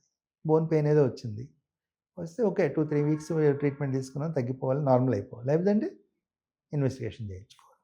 అంటే ఇంకోటి ఫ్యామిలీ హిస్టరీలో ఉంటే క్యాన్సర్ ఏదైనా కొనసాగించే అవకాశం ఉందండి? ఎందుకంటే అలా చాలా వరకు వాళ్ళ అమ్మకో ఇలా ఉండే అవకాశం ఉంటుంది చాలా వరకు. డెఫినెట్గా ఉంటుందండి. ఎందుకంటే మనకి తెలిసి కూడా only 5% of cancers are hereditary. అంటే 100కి 95 క్యాన్సర్లు ఫ్యామిలీ హిస్టరీ ఉండదు. ఒక 5%లో ఉంటుంది. అది నోన్. అన్నోన్ కూడా ఉంటాయి. ఎందుకంటే మనకి సైన్స్ అనేది ఎవాల్వింగ్, ఎప్పుడు కొత్తవి తెలుస్తూ ఉంటాయి. ఇవాళ తెలియకపోవచ్చు, రేపు తెలియచ్చు. అందుకని ఒకసారి ఫ్యామిలీ హిస్టరీ ఆఫ్ క్యాన్సర్ ఉంటే డెఫినెట్గా ముందు జాగ్రత్తలు తీసుకోవటం, ఆ క్యాన్సర్ సంబంధించిన టెస్టులు ఫ్రీక్వెంట్గా చేయించుకోవడం మంచిది. డాక్టర్ మీరు సుదీర్ఘకాలం అంటే ఒకే ఎంఎన్జీ లాంటి ఒక ప్రభుత్వ సంస్థలోన అంటే సర్వీస్ మోటివ్ ఉన్న సంస్థలో మీరు ఇన్ని సర్జరీలు చేశారు. అంటే ఇది చాలా కాంప్లికేషన్ అయిన సర్జరీ, లేకపోతే ఒక అద్భుతం జరిగిందనేది ప్రతి డాక్టర్ లైఫ్లో ఒకటి ఉంటుంది. మీకు గుర్తుండిపోయేది ఏదైనా ఉందా? ఇలాంటి చాలా జరుగుతాయండి. ఒక్కొక్కసారి మేము సర్జరీ అయిన తర్వాత పాజిటివ్ థింగ్స్ చెప్తాను, నెగిటివ్ థింగ్స్ కూడా జరుగుతుంటాయి. వెరీ ఎర్లీ క్యాన్సర్ సర్జరీ చేస్తాం, వితిన్ 6 months ఎక్కడెన్స్ వచ్చినవి కూడా ఉన్నాయి. నెగిటివ్ అది పక్కన పెడితే పాజిటివ్ థింగ్స్ నాకు తెలిసిన బాగా గుర్తున్న ఒక పేషెంట్ అతను ఎలాగ వచ్చాడంటే, ఏదో పెద్ద బేగులో క్యాన్సర్ లాగా వచ్చాడు. ఇన్వెస్టిగేట్ చేసి ఓపెన్ చేసి చూసినప్పుడు అతనికి లివర్లో క్యాన్సర్ వచ్చి దీనికి స్ప్రెడ్ అయింది. పెద్ద పెద్ద లింఫ్ నోడ్ మాసెస్ అన్నీ ఉన్నాయి. సరే అట్లీస్ట్ పాలియేషన్ ఇస్తాంలే అని ఆ లివర్ ట్యూమర్ తీసేసి, పెద్ద బేగు కట్ చేసి తీసేసి మొత్తం సర్జరీ చేసిన తర్వాత ఈయన మ్యాక్సిమం 6 months 1 year బతుకుతాడు అనుకున్నాం. ఆయన చాలా సింపుల్గా చెప్పారు, నాకు వేరే ట్రీట్మెంట్ ఏం వద్దు. ఆయన 12 సంవత్సరాలు బతికాడు. ఏంటి ఓన్లీ సర్జరీ తర్వాత? జస్ట్ సర్జరీ, ఏం ట్రీట్మెంట్ ఇవ్వలేదు. ఏ స్టేజ్ ఏంటి అది? 4th stage. 4th stage. Yes, 4th stageలో ఉన్న పేషెంట్ 12 సంవత్సరాలు బతికాడు. అదొక మిరకిల్ అనుకోవచ్చు. ఆయన ఏంటంటే, ఆయన ఏం చెప్పాడంటే, ఆయన బ్రహ్మకుమారి వాళ్ళ దీంట్లో ఉంటాడు. పచ్చి కూరగాయలు తింటాను, నేనే వండుకుంటాను, ఏదో చాలా ఫాలో అవుతాడు. కానీ is a perfectly normal life for 12 years. 12 years తర్వాత మళ్ళీ లివర్లో క్యాన్సర్ వచ్చి చనిపోయాడు. సో ఇట్లాంటి మెరికల్స్ డెఫినెట్గా జరుగుతుంటాయి. అంటే అది ఆ విల్ పవర్ని బట్టి కూడా ఉంటుందండి ఒక క్యాన్సర్ పేషెంట్కి సంబంధించి. అంటే మనకి ఏదైనా సరే, సైన్స్ అయినా సరే కొంతవరకే తెలుసండి, మొత్తం మనకి తెలియదు. కరెక్ట్. లోపల ఏం జరిగింది, ఆయన ఎలా బతికాడు అంటే ఎందుకంటే అది ప్రూవ్డ్ స్టేజ్ 4 క్యాన్సర్. మనం మామూలుగా 1 year ఇస్తాం, కీమో అన్నీ తీసుకున్నా కూడా ఇంకొక 2-3 నెలలే అంతే. కానీ ఏ ట్రీట్మెంట్ లేకుండా అన్నాళ్ళు బతికిన వాళ్ళు ఉన్నారు. సో అలాంటి పేషెంట్లు కూడా ఒక 7-8 మంది ఉన్నారు. చాలా అడ్వాన్స్ స్టేజ్లో వచ్చి ట్రీట్మెంట్ వద్దనుకుని కూడా బతికిన వాళ్ళు ఉన్నారు. ట్రీట్మెంట్ తీసుకుని సింపుల్ ట్రీట్మెంట్ బతికిన వాళ్ళు కూడా ఉన్నారు. అలానే జరుగుతాయండి. రివర్స్ కూడా జరుగుతుంది. మనం చాలా ఎర్లీ అనుకుంటాం, చాలా బాగా చేసాం అనుకుంటాం, వితిన్ 6 months బ్రెయిన్లో ట్యూమర్తో వచ్చిన వాళ్ళు కూడా ఉన్నారు. రీసెంట్గా కూడా ఒకళ్ళు వచ్చారు. సో ఏంటంటే ఎర్లీ స్టేజ్ 1 క్యాన్సరే. అదే చెప్పాను కదా, అందుకని మనం స్టేజ్ 1 అన్నా 90% క్యూర్ అవుద్దంటాం, 100% అనం. ఎందుకంటే ఇలాంటి రేర్ థింగ్స్ జరుగుతుంటాయి. సో వీటికి మనం జాగ్రత్తగా చూసుకుంటూ ఉండాలి. ఇమీడియట్గా డయాగ్నోస్ చేయడం, ట్రీట్మెంట్ చేసుకోవాలి. డాక్టర్ ఇప్పుడు ఎక్కడ విన్నా ఏఐ ఉంటున్నాం మనం. ఆర్టిఫిషియల్ ఇంటెలిజెన్సీ కోసం చర్చ జరుగుతుంది. వైద్య రంగంలో కూడా ప్రవేశించింది. డెఫినెట్గా. ఆంకాలజీలో ఎక్కడి వరకు వచ్చింది, ఏం జరుగుతుంది? ఆంకాలజీలో కూడా ఏఐ అనేది రోల్ పెరుగుతూ ఉందండి. మెయిన్గా మోస్ట్ ఇంపార్టెంట్ ఈజ్ ఈ ఎక్స్రే రీడింగు, మ్యామోగ్రఫీ రీడింగు, వీటిలో బాగా ప్రాచుర్యంలోకి వచ్చింది. ఫర్ ఎగ్జాంపుల్ మ్యామోగ్రఫీ చేయించుకున్నాము, మనం మామూలుగా రేడియాలజిస్టు ఆ మ్యామోగ్రఫీ రీడ్ చేస్తారు, అంత నార్మల్ అన్నారు. దాన్ని ఏఐ రీడ్ చేసి దీంట్లో అబ్నార్మాలిటీ ఉంది అంది. ఇది రిట్రోస్పెక్టివ్ స్టడీ చేస్తారంటే, ఒక ఉమెన్ ఉంది, ఆమె వరుసగా సంవత్సరానికి ఒక మ్యామోగ్రఫీ చేయించుకుంటూ ఉంది. ఓ 10 మ్యామోగ్రఫీలు అయిన తర్వాత ఆమె క్యాన్సర్ అని డయాగ్నోజ్ అయిన ట్రీట్మెంట్ తీసుకుంది. ఈ 10 మ్యామోగ్రాఫ్లు ఏఐకి ఇచ్చినప్పుడు 10వసారి రేడియాలజీ డయాగ్నోస్ చేస్తే 5th టైమే ఈ ఏఐ డయాగ్నోస్ చేస్తుంది. ఓకే. ఎందుకంటే మన యొక్క బ్రెయిన్ లిమిటేషన్స్ మనం ఏఐ ద్వారా ఎక్స్పాండ్ చేస్తున్నాం. మనం ఒక 10 విషయాలు ఒకసారి కాన్సన్ట్రేట్ చేయగలిగితే ఏ 100 టైమ్స్ 100 విషయాల మీద ఒకసారి కాన్సన్ట్రేట్ చేయగలుగుతాం. అట్లాగే రేడియాలజీలో బాగా పెరిగిందండి. పెథాలజీలో కూడా పెరిగింది. పెథాలజీ అంటే మనం మైక్రోస్కోప్ ద్వారా టెస్ట్ చేయటం. దీంట్లో మనకి డెఫినెట్గా ఏఐ హెల్ప్ చేస్తుంది. థర్డ్ అండ్ క్రిటికల్ కేర్లో కూడా ఏఐ బాగా హెల్ప్ చేస్తుంది. అంటే ఫర్ ఎగ్జాంపుల్ ఐసీయూలో పేషెంట్ ఉన్నారు. మనం ఒక 10-12 పారామీటర్స్ చూసి ఆ పేషెంట్కు ట్రీట్మెంట్ ఇవ్వటం, ఏం జరుగుతుందని ఎక్స్ప్లెయిన్ చేయడం జరుగుతుంది. అదే ఏఐ బేస్డ్ ఆల్గోరిథమ్స్ ఏం చేస్తున్నాయంటే హండ్రెడ్స్ ఆఫ్ పారామీటర్స్ చూసుకోవడం. దీనివల్ల ఈ పేషెంట్ ఇలా జరుగుతుంది, ఈ పేషెంట్ ఇలా జరుగుతుంది ముందుగా ప్రెడిక్ట్ చేస్తుంది. దానివల్ల మన ట్రీట్మెంట్ను మార్చుకోవడం, పేషెంట్కి బెనిఫిట్ చేయడం జరుగుతుంది. అంతేకాకుండా ఏఐలో ఇంకా కొన్ని బెనిఫిట్స్ ఏంటంటే ఈ ఫిజిషియన్ అసిస్టెంట్ అనే ఏఐ కూడా చాలా బాగా ఉందండి. ఓకే. ఈ ఫిజిషియన్ అసిస్టెంట్ ఏం చేస్తుంటే మనకి ప్రాంప్ట్ చేస్తుంది ట్రీట్మెంట్. ఇదైన తర్వాత ఇచ్చేయాలి, ఇదైన తర్వాత ఇచ్చేయాలి. హ్యూమన్ బ్రెయిన్ అనేది ఇట్స్ నాట్ ఎ మెషిన్. మనం ఏదైనా మర్చిపోవచ్చు. అవును. ఏదో మొత్తం రాసేసాము, రాసిన తర్వాత ఫిజిషియన్ అసిస్టెంట్ చూస్తుంది, ఇది మిస్ అయ్యారు, ఇది చేయండి అని మనని ప్రాంప్ట్ చేస్తుంది. ఓకే. అట్లాగే ట్రీట్మెంట్లో కూడా ఏఐది డెఫినెట్గా వచ్చిందండి. ఎలాగంటే వాట్స్లో సిస్టర్స్కి హెల్ప్. ఈ మెడిసిన్ ఈ టైంకి ఇవ్వాలి, ఈ మెడిసిన్ ఈ డోస్ ఇవ్వాలి, నువ్వు రాంగ్ మెడిసిన్ ఇస్తున్నావు, ఇలా వాళ్ళని గైడ్ చేయడానికి కూడా ఏఐ హెల్ప్ చేస్తుంది. ఇంతేకాకుండా ఇక్కడ సర్జరీకి వచ్చేసరికి ప్యూర్ ఏఐ బేసిస్ సర్జరీ లేదండి, కానీ కొంతవరకు ఏఐ అనేది హెల్ప్ఫుల్ ఉంది. ఎలాగంటే మనము సర్జరీ ఎక్స్టెంట్ని ఒక్కోసారి ఏఐ ద్వారా మారుస్తాం. ఓకే. అంతేకాకుండా ఇప్పుడు రోబోటిక్ సర్జరీకి వచ్చేసరికి ఇప్పుడు ఆటోనామస్ రోబోట్ వచ్చేసి వాళ్ళే సర్జరీ చేసే స్టేజ్ కూడా ఏఐ ద్వారా రావచ్చు. ఇప్పుడు కొన్ని అనిమల్ స్టడీస్ జరిగాయి, రోబోనే సర్జరీ చేసేయడం కంప్లీట్గా. ఇప్పుడు మనం రోబోటిక్ సర్జరీ అన్నా రోబో సర్జరీ చేయదు, surgeon will be doing surgery. ఆ రోబోని సర్జన్ కంట్రోల్ చేస్తాడు. Robotic arms are control by surgeon. ఒక అపోహ ఏంటంటే రోబోటిక్ సర్జరీలో రోబో సర్జరీ చేస్తుంది, రోబో తప్పులు చేయదు అని. That is not correct. ఈ robo is as good as the surgeon controlling that robo. Okay. ఆ సర్జన్ సరిగా కంట్రోల్ చేయకపోతే రోబో కూడా తప్పులు చేస్తుంది. సో అది at present. Tomorrow autonomous robo రావచ్చు, దాన్ని ప్రోగ్రామ్ చేసేసి ఈ పేషెంట్లో ఈ క్యాన్సర్ సర్జరీ చేసేయంటే చేసేయచ్చు. దట్ ఏ బేస్డ్ వస్తుంది, రావచ్చు, అదని చెప్పలేము. ఫ్యూచర్ ఏంటనేది it's a very wide open thing, anything can happen. Srinivasulu గారు చాలా సుదీర్ఘకాలం మీరు ఎన్ఎంఏలో సేవలు అందించిన తర్వాత ఇప్పుడు డైరెక్టర్ నుంచి బాధ్యతల నుంచి బయటికి వచ్చారు, పదవి విరమణ తీసుకున్నారు. ఏంటి లైఫ్ని అసలు ఏం చేయబోతున్నారు వైద్య వృత్తిలో? ఇంకా వైద్య వృత్తిలో రిటైర్మెంట్ ఉండదండి, it's a retirement from government service అంతే అంతే. So we have definitely another 15 years అన్నా డెఫినెట్గా ఈ ఫీల్డ్లోనే ఉంటాము. ప్లస్ ఎక్కువగా ఇంకా మనం patient treatment is one thing, writing అదొకటి మెయిన్గా.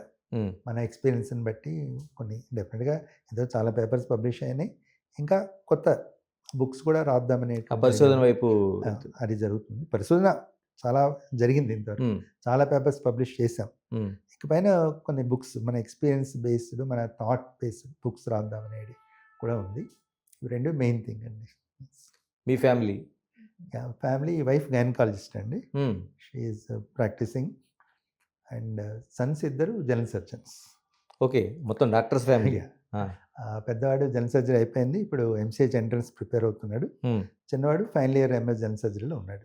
డాక్టర్ గారు చివరిగా చెప్పండి, ప్రపంచంలో చాలా అద్భుతాలు చూసాం, అంటే అది వైద్య రంగంలో కావచ్చు, మిగతా సెక్టర్లో కావచ్చు. పోలియో అనేది మనకి లేకుండా చేయగలిగే ప్రపంచాన్ని చూసాం. అలాగే క్యాన్సర్ లేని ప్రపంచాన్ని ఈ మనిషి చూడగలుగుతాడా, చూడలేడా? చూడొచ్చండి, కాకపోతే అది మన లైఫ్ టైంలో జరుగుతుందా తర్వాత జరుగుతుందా చెప్పలేము. కానీ స్మాల్ పాక్స్ ఎరాడికేట్ చేసాము, పోలియో ఎరాడికేట్ చేసాము. ఇప్పుడు క్యాన్సర్ ఎందుకు వస్తుంది అంటే మనం ఎంతసేపు ఒకటే, మన సెల్స్ దారి తప్పుతున్నాయి. దీనికి కారణాలు ఏంటి? దానంతా అదే తప్పుతుంది, బయట నుంచి ఏదో cancer causing things like tobacco, alcohol వచ్చి చేస్తున్నాయి. అలా కాకుండా రేపు ఏదన్నా ఒక టెక్నిక్ వచ్చిందనుకోండి, ఏంటి, ఒక సెల్ క్యాన్సర్ సెల్గా మారిన వెంటనే ఐడెంటిఫై చేసి డెస్ట్రాయ్ చేసేటువంటి వచ్చిందనుకోండి, ఇంకా క్యాన్సర్ రాదు. సో రావచ్చు, అసలు మారకండాన్ని ఉండి రావచ్చు, డెఫినెట్గా రావచ్చు. మనం ఏది ఎక్స్క్లూడ్ చేయలేము. రకరకాల ఐడియాస్తో రకరకాల పరిశోధనలు జరుగుతుంది. అండ్ మన పరిశోధనలో డెఫినెట్గా ఏ వల్ల ఇంకా ఇంకా కొత్త కొత్త విషయాలు, మనం ఊహించిన విషయాలు కూడా జరుగుతాయి. సో డెఫినెట్గా యు మే సీ మన లైఫ్ టైంలో చూడొచ్చు, లేదంటే తర్వాతనే చూడొచ్చు. డెఫినెట్గా అది జరుగుతుంది.